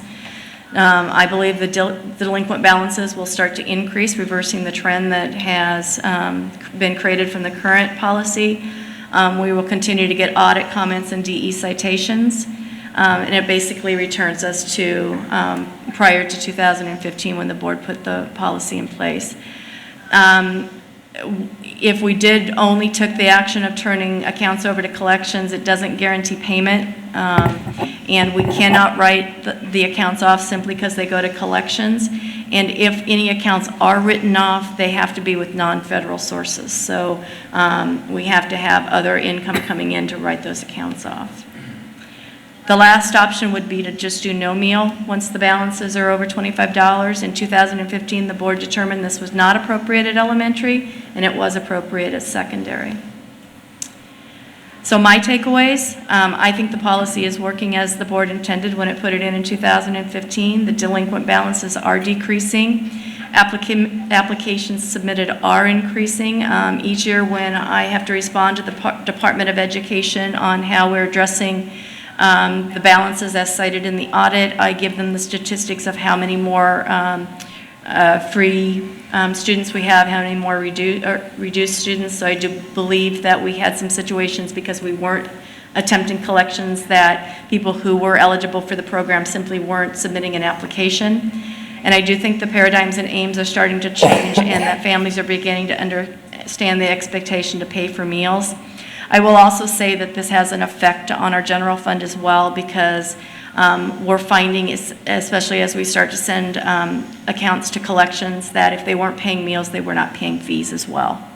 So we're finding about, when we send them to collections, about half of what we send to collections is for meals and half is from fees. So it does have an effect on our general fund as well. And I believe at one point, the delinquent balances will just become a non-issue as we have the paradigms in Ames change and people understand that we don't allow those larger balances to accrue. And we'd be happy to answer any questions.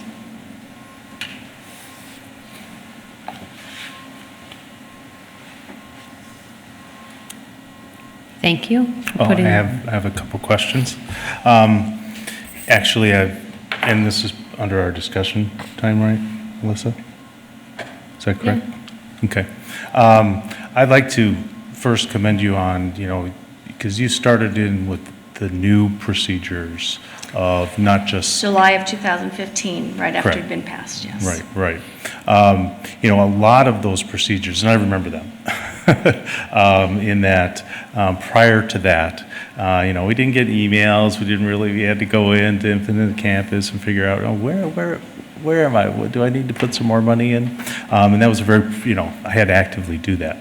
But under the, new policies and procedures that you have, As soon as the account gets $25 or less positive, an email goes out and we get the reminders, and that really helps parents. It really does. That I can go in and add in, keep it above, keep it in the positive range.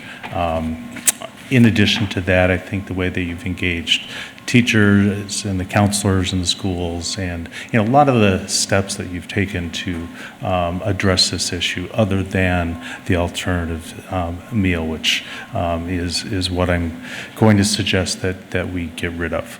I think the options, and I appreciate the way you put out the various options that we really have to look at this, and something a little bit different than what I was speaking about 2 weeks ago when this first came up. At first I was thinking, geez, elementary students, why are we doing this? But over the past couple of weeks, talking with some people in the community, I've also come to learn that, why are we doing this to children, period? Thank you again. I think the procedures that we have and that are in this new policy outline will continue. But what I'd like to suggest we do is look at going with a regular meal, but to continue to charge accounts of full pay parents. There's not a lot. And I think with the additional procedures that we've been using since 15, I do not envision that we're going to get anywhere near the balances that we previously had. And I say this for a number of reasons. First of all, primarily, this has become a national issue. I mean, this isn't just something that came up. It's been a large discussion throughout the country, whether it's Texas, New Mexico, California. Actually, the state of New Mexico passed a statewide law outlawing the use of alternative meals and food shaming in this context for lunches. And that's where the term came up. So I didn't just make that up, and it's not a derogatory term. It's something that the press uses quite frequently. But the real core of it is that we need to take the children out of the equation of, students shouldn't be used to coerce their parents to pay their bill. We have other mechanisms to do that. Contacting them, emails, the letters home, social workers now, the counselors. We have a lot of other tools in our toolbox, and ones that we've been using since 15 that have been quite successful. In addition, I have clear concerns about the self-esteem that the issue is for our students. Of course, that it hurts our students' self-esteem. They know what's going on, and other kids around them know what's going on. Besides the fact that's part of our mission statement that we read earlier this evening, is that the mission of the Ames School District is to ensure that all learners develop personal esteem necessary to grow and shape a changing world. That's an experience that sears into a child's memory, that's carried on throughout into their adult life, of that impact of not getting that hot lunch that everybody else was going to because mom and daddy didn't pay the bill. And that leads me to my third point, is that the conflict, and this is probably, it exists at the elementary level, but it's even more so of a problem at the middle school and high school level, is the conflict that this policy creates between children and their parents. Just think about that. Middle school, high school kid, you get up the line, I'm sorry, you can't charge that. Oh, why? Mom and dad didn't pay the bill? What are they going to say to mom and dad when they get home? That's a conflict that, we as a school district, I don't feel we should be causing. Again, we have other mechanisms that I think have been contributing very well to reducing our debt level that you walked into, what was it, 110 almost $1,000 when you got here, and you know, it's great, it's 40 now. But I don't think it was solely because we were offering alternative meals. I think the other things that you instituted, to notify parents, to, you know, make it, you know, become that paradigm that you referred to, understanding that, no, it's not free. It's something you got to pay for. I think you've changed that paradigm. So I think in a community like Ames, I don't think that it's unrealistic to think that we can't go out to the community and raise funds to augment for those families that really do need help. Because let's face it, yes, we offer free and reduced lunch and the applications for those. But there are families that are just above that cutoff, that are struggling, that have food insecurity. I mean, if we didn't have that, I mean, we would have, you know, we've got a food pantry at the middle school. Clearly, there's a need out there. So I think there is opportunities for us to raise money locally, even through our Education Foundation has an SOS program that could possibly be looked at, or setting up a separate fund with the Ames Education Foundation that would be specifically for reducing these costs and solicit. So I think there's some great opportunities out there, because I've seen in other communities around the country where they have been very successful in raising dollars to reduce these costs for kids that are hungry. So.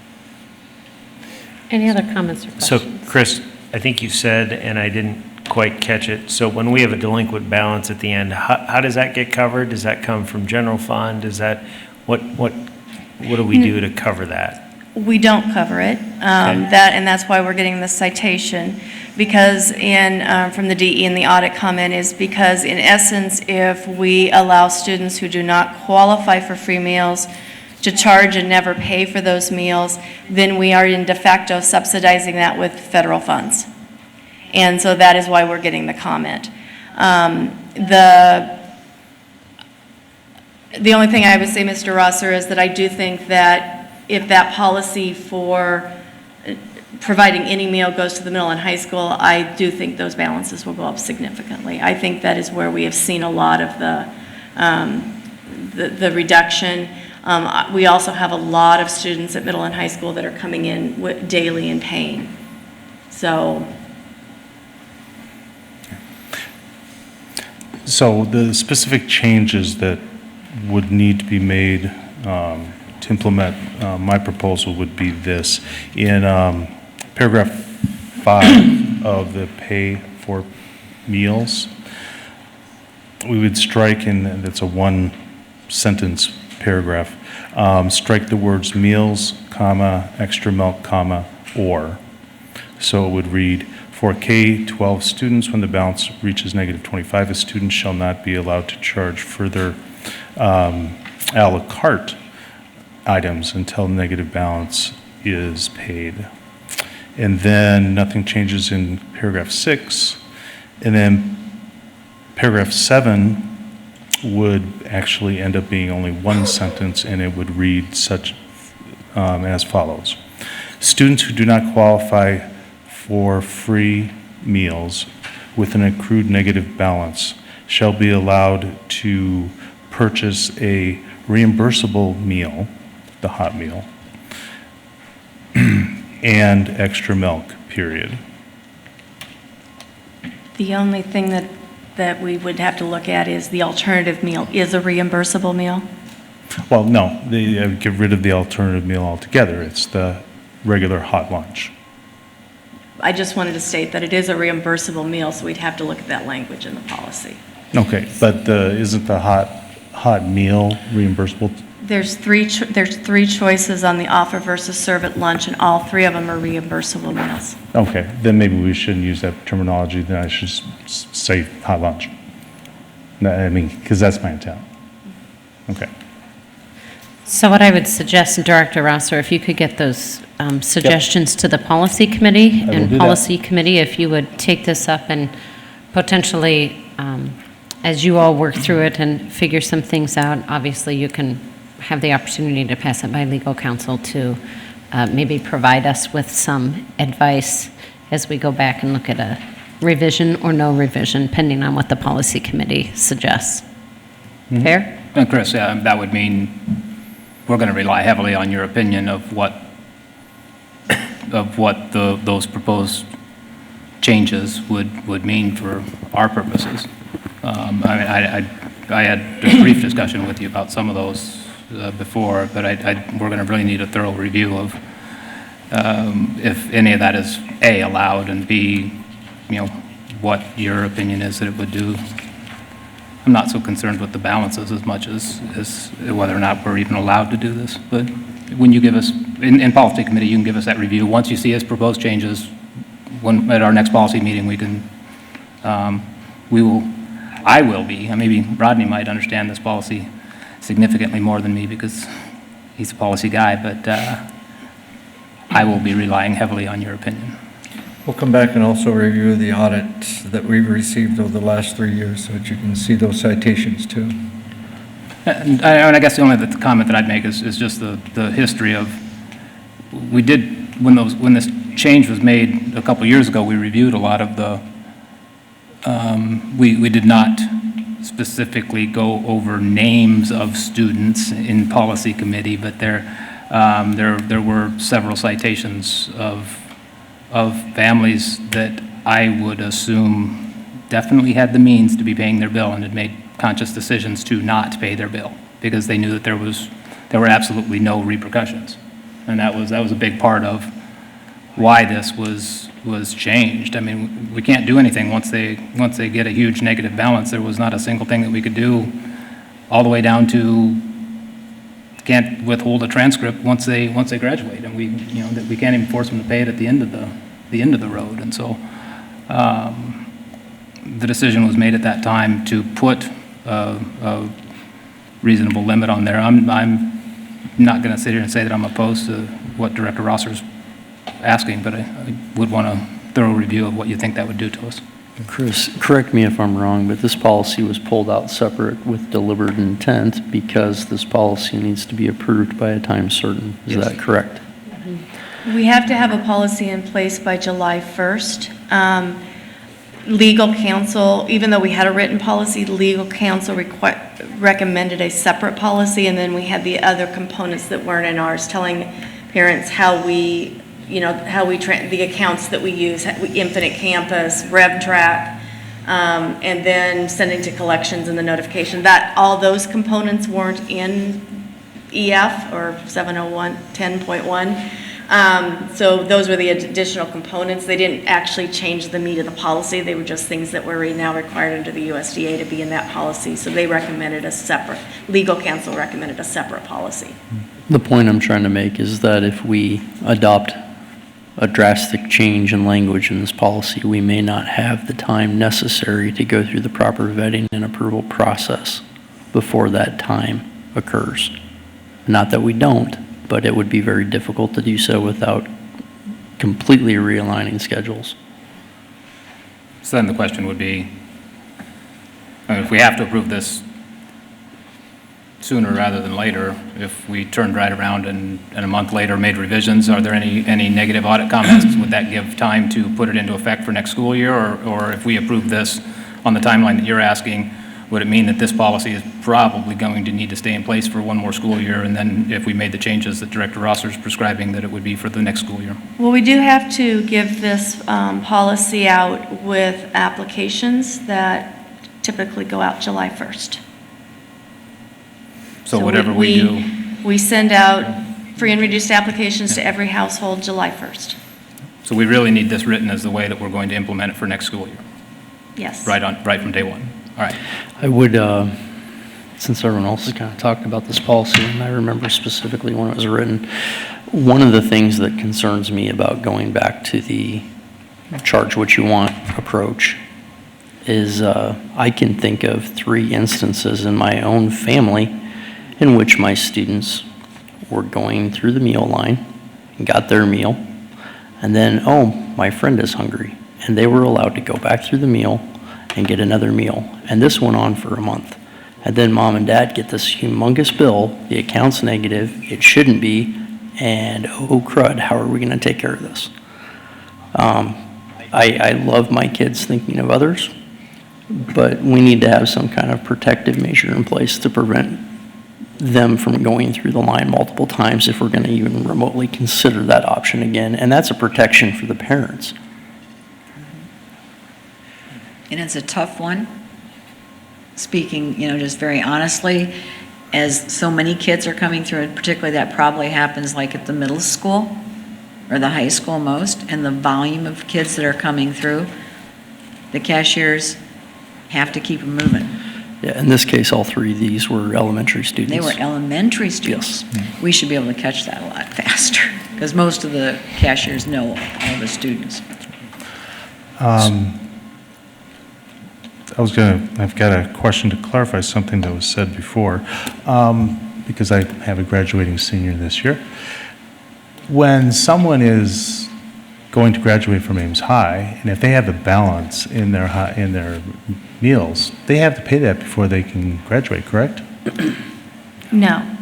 That's what the emails. The only recourse that a school district legally has, and I don't know if it's, I think Spence's left, I don't know if it's enforced. The only recourse we have is to prevent someone from walking across the stage at graduation.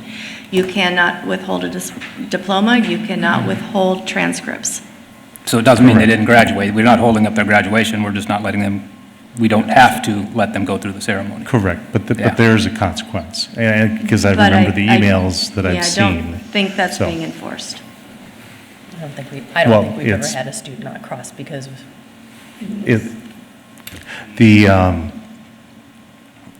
It's been communicated for 2 months to graduating parents that, you need to be looking at your students. If you've got a balance in there, it needs to be paid off so they can participate in graduation. So it's being communicated and clearly says, including food, account balances, lunch account balances. And it specifically says that it can carry from your, maybe their senior year, they didn't even get lunch at the cafeteria because they went home or wherever for lunch. But if there was a balance at the end of their junior year, that will follow them, or even from their sophomore year, that will follow them. So, so there are those mechanisms. And again, I'm not talking about any wholesale things. The things that I'm going to send to you guys is very simple. I would put the argument that the not being allowed to walk across the stage, although you still get your diploma and everything else, is kind of akin to saying that traffic cameras prevent people from speeding. It just doesn't work that way. Okay. So, Chris, I hate to be hard-headed, and I don't want to prolong this conversation because I know it's coming back. But so, if we as a district have a deficient balance, I assume Chartwell's gets a check from us or from somebody. I assume they get paid. I'm trying to figure out who doesn't get paid in this situation. Nobody doesn't get paid, but there's two things. One is we're using federal funds to subsidize the part of the program that should be being paid by local revenues. So if we went back to a policy where our local revenues could decrease significantly where they're below our federal, and therefore we're subsidizing with federal revenue for people who do not qualify for the program. So that's one thing.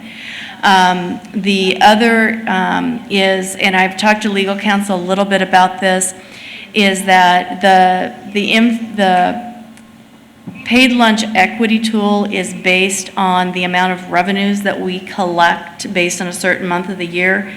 And so by not having people who should be paying for lunch pay for lunch, it could actually cause those rates to go up higher of what we have to charge people who are paying. So those are two other things that we have to look at. Okay.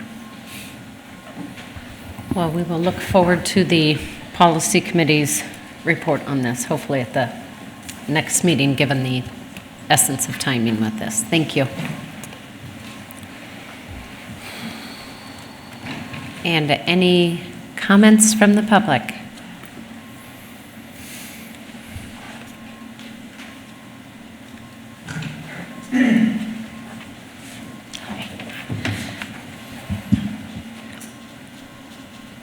As a taxpayer, I would like to know what percentage of families are sent to collection agencies. I know that we've gone, I think Krista told me, from $90,000 3 years ago or so to about $30,000 that families owe in lunch money and so on. And obviously the not offering free or reduced lunch in the middle school has also affected families. I've been talking to a lot of minority families, families that do not speak English, families that are struggling economically. And some of the things I've come up with just talking with them is the concern about the stress placed on the kids, not just the families. We are asking these kids to come to school and learn, especially in the middle school and high school, and we're not feeding them. They don't have the money. They're going to YSS, they're going to the food pantry, they're going wherever they can to get anything they possibly can because their parents are barely living from paycheck to paycheck. This is going to affect their attendance and their learning attitude. Some of these kids hate coming to school. Some of these kids love coming to school whenever they can eat because this is their main meal of the day. I know this may be difficult for some of us to grasp because this is not our concern for most people. You know, most Americans, we end up wasting food, throwing a lot of food away. That's what I've seen on research. Does this affect dropout rates? Kids that struggle with paying for lunch are becoming ridiculed and bullied, especially in the middle school. It's a stigma. I love your story, Director Briggs, about your kids. They have a great heart. And my last comment ties with that. Is there a way that we can offer the families here in Ames, the taxpayers, put it out there, buy a meal, give a meal? Obviously, this is a tax deduction. Can we look into that? Because I understand the need for policy, I understand the need for balancing things, I understand the need for not making it more expensive to the families that are paying, but there's a lot less families, from what I understand, that are not qualifying, and we have a lot of kids and families stuck in the middle who are not eating. Some of these kids hate summer because they don't get a meal a day.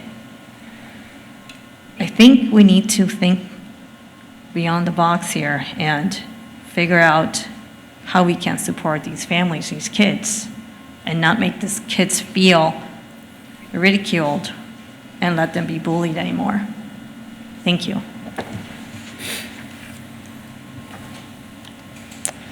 Moving on to item 9, policies for discussion. Rodney and Tim. Well, these are the policies that we announced last meeting.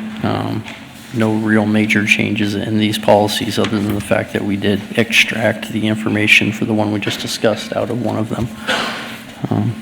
Beyond that, I haven't heard any comments. I don't know if we received any public comments. We have no.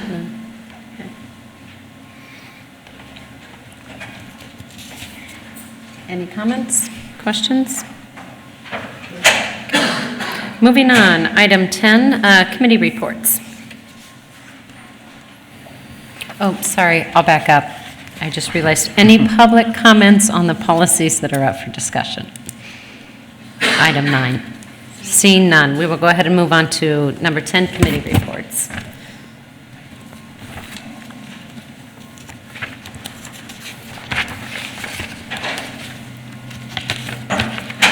Seeing. No, I thought Mike was going to talk, and I was going to let him go first. Teaching Learning Committee met with a group of people today, and certainly I almost made comment earlier when and I wish that I had, since I didn't think about the fact that Spence might leave, but we met with a group from Inclusive Ames, and I would, publicly like to thank Jonas and Spence for leading the effort on the dropout rate and on the graduation rate. One of the things that some people are going to get sick of hearing me saying, I think, is that my management style is that I celebrate successes kind of loudly and proudly, and I don't think we can thank them enough for this. I mean, you look at those statistics that we just saw an hour ago, going from 53% of our African-American students to 95% graduating. Actually 2 percentage points above our white population. I think these are commendable efforts. And the next step of this is that whether this board created the problem or whether it was created 20 years ago or 30 years ago or 40 years ago, we need to, I think, own the shortcomings of the disparity gap on achievement. And I do believe that we, as a district, are taking steps. I'm kind of hard for me to bring this up because that's the other part of my management style, is that I believe in working behind the scenes quietly to correct mistakes, correct problems. And this one, I think at this point, we need to get out front of. The only way that I can say this and stay within that, within my mantra, is that I do think that we've got steps in place that are coming, that are going to hopefully move us forward. Hearing this professional development program that we will probably be approving here in the next month or two, I think is going to be a huge step forward in owning the racial disparity of our achievement. And seeing the inner workings of what's coming, I think that I can stay within that mantra and say that I'm going to celebrate the fact that we are making steps behind the scenes to actually correct this, or attempt to correct this. So that's the Teaching and Learning Committee update from this afternoon. And so that meeting ended at promptly at 3, and with, I sat there and stewed on what I would want, on my takeaway from that, and that it was my one big takeaway, that I, as one board member, am more than willing to own up to where we're at and where we need to go. I think the only reflection I would add to that, having also been at the meeting, is how do we continue, for me, it's how do we continue to be better? And how do we rethink the things we're doing? And it's any of the topics that have come here tonight, but how do we continue to be better as a district, and how are we advocating for every single one of our kids? Because that's what we're here for. And it was a very engaging meeting, and more to come. Mm-hmm. So, any other committee reports? I'd report back to the board that I did meet with Dwayne Reeves relative to the future of Ames High School, and we did have a discussion about a timeline relative to getting our community group together over the summer, and this is something that will be coming forward for committee discussion with the Facilities Committee on May 31st. So just wanted to update the board that we have met. We have a projected timeline on how things may fall into place, and we'll run it by the Facilities Committee on the 31st. Comments from the public on any of the committee reports that were included? Seeing none, we will go ahead and move to the consent items for approval. We do have a number of consent items, including the minutes from the work session held on May 1 and minutes from the regular meeting from May 8. We have claims and payroll, and also the financial reports from Ms. Chris from April 2017. You'll notice a personnel report, and one of the highlights there is the official appointment of Lisa Negus as District Director of Human Resources. And again, with the graciousness of Iowa State University. She does have the ability to begin on June 5, as is noted in the personnel report. We also have a large number of gifts to the district, including 3 cash gifts for the demolition of the old Edwards building, including $20,000 from Kurt Herbert, cash in the amount of $10,000 from Richard and Virginia Dobbs, and $1,000 in cash from Robert Sill.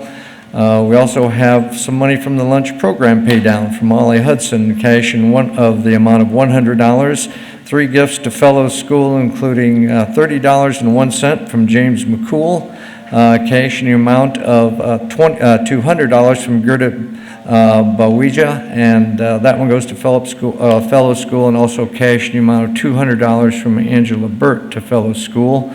There are some books for the kindergarten preview from Kelly Glotfelty to Fellows School. Again, Healthiest Ames stepped forward with some bike helmets for all 3rd grade students, and there's a violin outfit from Ken Hartman to the high school orchestra department.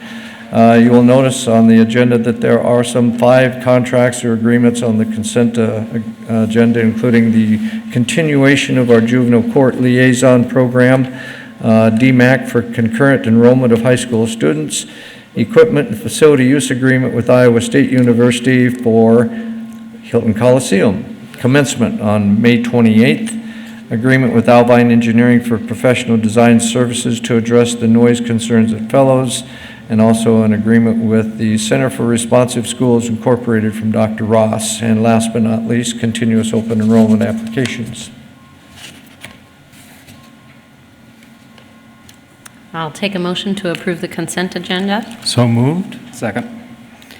Moved by Rosser, second by Rasmussen. Discussion? All those in favor? Hold on. Yeah. One more time. I just wanted to say that I'm going to abstain from voting on this for personal reasons. Thank you. All right, proceeding to the vote. All those in favor indicate by saying aye. Aye. Opposed? Passes 5-0. Action items. Item number 18. I move the board approve the 2017-18 board meeting schedule as presented. Second. It's been moved by Rasmussen, seconded by Rosser. Discussion? Proceed to vote. All those in favor of the motion say aye. Aye. Opposed, nay. Passes 6-0. Item 19. Move the board approve the adoption and purchase of the new curricular materials for high school chemistry and physics courses as presented. Second. Moved by Rasmussen, seconded by Esposito. Discussion? You know, I've always felt funny about voting for curriculum material because I don't know what's in it. So how do we know that we're voting for the right curriculum material? I think Dr. Ross is going to talk to you about piloting here. Basically, our professional staff has vetted the materials that they need based on the written curriculum. So it's really that next step of saying by board approval that these are the materials that the teachers are expected to use to support the written curriculum. So whether or not it's the right materials, those of us in the room who are not science teachers are probably least qualified to weigh in on that, and we do defer to the professional staff based on taking the entire year to vet the materials along with their written curriculum. And Dr. Ross, didn't they come a few meetings back and gave us a presentation regarding They've been in front of the some board materials? several times, you're correct. Right. And at this point, I think at the last time they were at the board table, they did not have these materials identified, because one of the differences you'll see is they're not buying textbooks to speak of. Instead, they're really buying more materials that support their instruction, and they're using their written curriculum to drive their instructional decisions. That in their data. Proceeding. No, go ahead. Go ahead. Sure? Yep, Okay. positive. Proceeding to vote. All those in favor of the motion indicate by saying aye. Aye. Oppose? Passes 6-0. Item 20, pardon me. I move the board approve the Ames High School class of 2017 contingent upon completion of all graduation requirements. Second. It's been moved by Rosser, seconded by Rasmussen. I think it was very appropriate for Director Rosser to make that motion, considering he has a daughter, Morgan, that's graduating this year. Congratulations. Thanks. I think one comment, I just want to say that the coolest experience for a board member is to sit at graduation. I've only gotten it once. I'm looking forward to Sunday and getting it. Obviously, to see the accomplishment of all of those students and to see and hear the amount of pride that the family members have for them. The other thing that is really cool is to be feet away from Spence Evans and to watch the number of embraces that he receives from all of our students. And not every single one, not everyone's a hugger, but it is really cool when he talks, and I should have said something earlier, but when he talks about those connections being important, he really means it. And we are really lucky, and the kids in our high school are really lucky to have somebody like that steering the ship up there. So I'm looking forward to Sunday. We will proceed to vote. All those in favor of the motion indicate by saying aye. Aye. Oppose? Passes 6-0. Item 21. I move the board engage Snyder and Associates for professional design services in the amount of approximately $13,300 to conduct a traffic study at Ames High School. Second. Jump to 22. I know. So we're going to do item 22. That's fine, that's fine. Mike's moving our meeting along. We can go Thank back. you, Mike. No, we can go ahead and do item 22 and then go back. So it's been moved by Esposito, seconded by Rosser. Discussion. Well, just be aware that the last time Damien got his hands on a traffic study, we got the South Duff mess. Yeah. Well, careful there. No, I'm looking forward to see the results of this. One of the things, not only, it's not about the potential future redevelopment of our high school, but I think it's going to also address some of the concerns regarding reducing traffic by fellows and a number of other issues. So I'm really anxious to see what the results of this study is, and I think it's a few dollars well spent to find out what our options are in that area. We do need to, and I don't know if this would go to facilities or Jerry, I have already heard from a couple people that are going to stress the importance of bicycle entryways that are safe and within, I don't know the exact stats, but that if you don't have safe egress via bicycle, students aren't going to ride. Parents aren't going to let their student ride. And so that part does need to certainly be part of the traffic study, especially in this town where we're seeing the percentage of, I rode my bike to Ames High, 30 years ago, and there was about 3 bikes out there, and you go up there now, and I don't know, there's a lot of bicycles, there's a lot of bicycle traffic into that facility, and we do need to make sure that we're getting those kids to school safe. Yep, we haven't had a facilities committee meeting since the entire board was presented the high school scenarios. So I haven't gotten with Jerry specifically on this, but I think this is more broadly about the need and/or demand for if we were to connect up the high school to Stang, what would that look like, and what are the pushes and pulls with that? More so than problem solving about bikes and problem solving about specific. It's sort of, can we make a case that, boy, that really improves things a lot, or not, to enroll the city and the university as partners in allowing, encouraging, and helping make it happen. So, Tim, I hear you. I think those would be subsequent things if we pass the first test, which is there. Can we even do it? Is there reason to consider this? Yeah. And right now, I think everything in a situation like this, right, wrong, or otherwise, starts with a traffic study. Well, we can't do anything until we have a traffic study. Then once we do that, then we can explore other things. So I think this is the do not pass go, do not collect $200 sort of step. $13,000 well spent then. Ish. So. Yep. Great. Proceed to the vote. All those in favor of the motion indicate by saying aye. Aye. Oppose? Passes 6-0. We will go back to item 21. I move the board reappoint the administrators, administrative assistants, educational assistants, and information techs for the 2017-2018 school year as presented. Second. It's been moved by Rasmussen, seconded by Rosser. Discussion? Proceeding to vote. All those in favor of the motion indicate by saying aye. Aye. Oppose? Motion passes 6-0. Item 23. I move the board approve the new open enrollment applications as presented. Second. Moved by Rosser, seconded by Rasmussen. Discussion. Seeing none, proceed to vote. All those in favor of the motion indicate by saying aye. Aye. Opposed? Motion passes 6-0. Items from the board. So it seems like we've all taken our shot at the Spence Jonas presentation and appreciating them for it. And the thing that strikes me about it, and the thing that's sometimes hard to get our minds around, is that it's not just any one thing we do, it's the convergence of many things.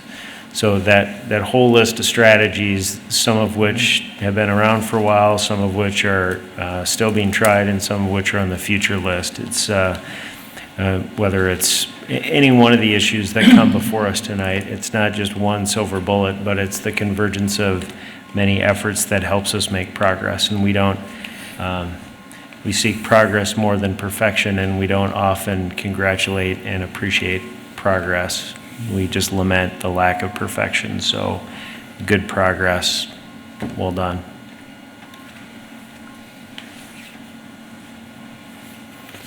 Items from the staff. Very quickly, this Wednesday, we will be interviewing for the principal position at Northwood Preschool Center. After 2 actually exhausting days with the entire administrative team, we whittled the final candidates down to 2 that will be interviewing, as I said, at Northwood on Wednesday. On Thursday, we'll be interviewing 5 individuals for the middle school principal position. I think the important thing that we found out as an administrative team when we started to actually get in and interview those individuals and talk with them is that they, it's widely, it really is the practice across the state. And we're finding it out in just about every district, and I'd like to think that we've helped lead that a little bit. In the use of PLCs and the fact that MTSS and our multi-tiered systems of supports for tiered education is really the umbrella that's being used in many of our districts across the state to try and make sure that we are becoming data-driven and trying to get after each and every kid as best that we can. So I'm really anxious for the interviews on Wednesday and Thursday. I think our candidates that were actually screened down by the administrative team are very, very excellent at this point. So we're enthused about that. I did mention the facilities committee that will be held on the 31st. We'll be coming back this Friday is the opening of the baseball softball complex. I did reveal to the board who the celebrities were that were throwing out the first pitch at both the baseball and the softball game this Friday. Don't forget, commencement is Sunday, May 28th, beginning at 2 o'clock at Hilton Coliseum. Dr. Ross, I believe, is grabbing a microphone and has an item from the staff also. Just a couple quick follow-ups from earlier conversations. First of all, there was some conversation about preparing more teachers for our district and including some more diversity. And in fact, one of the things that you've heard about time and again is that we often are running short on substitute teachers. So in an effort to try to bring up some folks within the district in that capacity, tomorrow and Wednesday, I believe it is, we are actually in this room going to have some training for people who would like to be substitute teachers. Right now, because Darcy's coordinating that, I don't have an exact number of how many people are in attendance, but that's in the works. Secondly, when we talked about collaboration with Iowa State, one of the things that wasn't mentioned because it's not currently in place, but Carl has actually had interns in his technology department from Iowa State. And so these are people who work with Carl as well as with some of our teachers. So that's something that's actively happening. I just don't know that we currently have somebody assigned right now. And if we do, I can't speak to that individual. Finally, there was some remarks about assistive technology, and just this year we've implemented a program called Snap and Read, and even though I've not used it and I don't have all the details, one of the things that it does do is it does read to students who might need that assistance. Additionally, it adjusts text to a student's particular reading level, so there's some adjustments there, and it includes some study tools that I can't really speak to eloquently, but I'll leave it at that because it's a tool that really will help more students, and it's available. My recollection is that it's for all students. That's something Carl coordinated, so credit where credit is due, and he can speak to that more dynamically at a later date. And Ms. Kathy? Our principals, Our principals and our registrar have been working really hard on kindergarten preview, which is going to be this Thursday night. It's one of our efforts to establish connections with our students and families early, provide that transition from preschool or no school into the kindergarten setting. So we're really excited. We're going to do a survey of the parents afterwards to see how effective it was. But we just wanted to let you know that kindergarten staff are very excited and have been working very hard to make it successful. And I believe it's being supported by your family ambassadors. And yes, and the PTOs as well. PTOs. Yeah.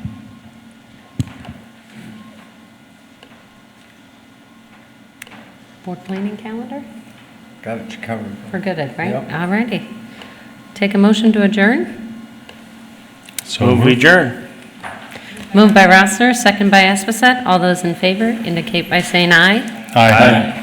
Opposed? Passes 6-0. Meeting's adjourned.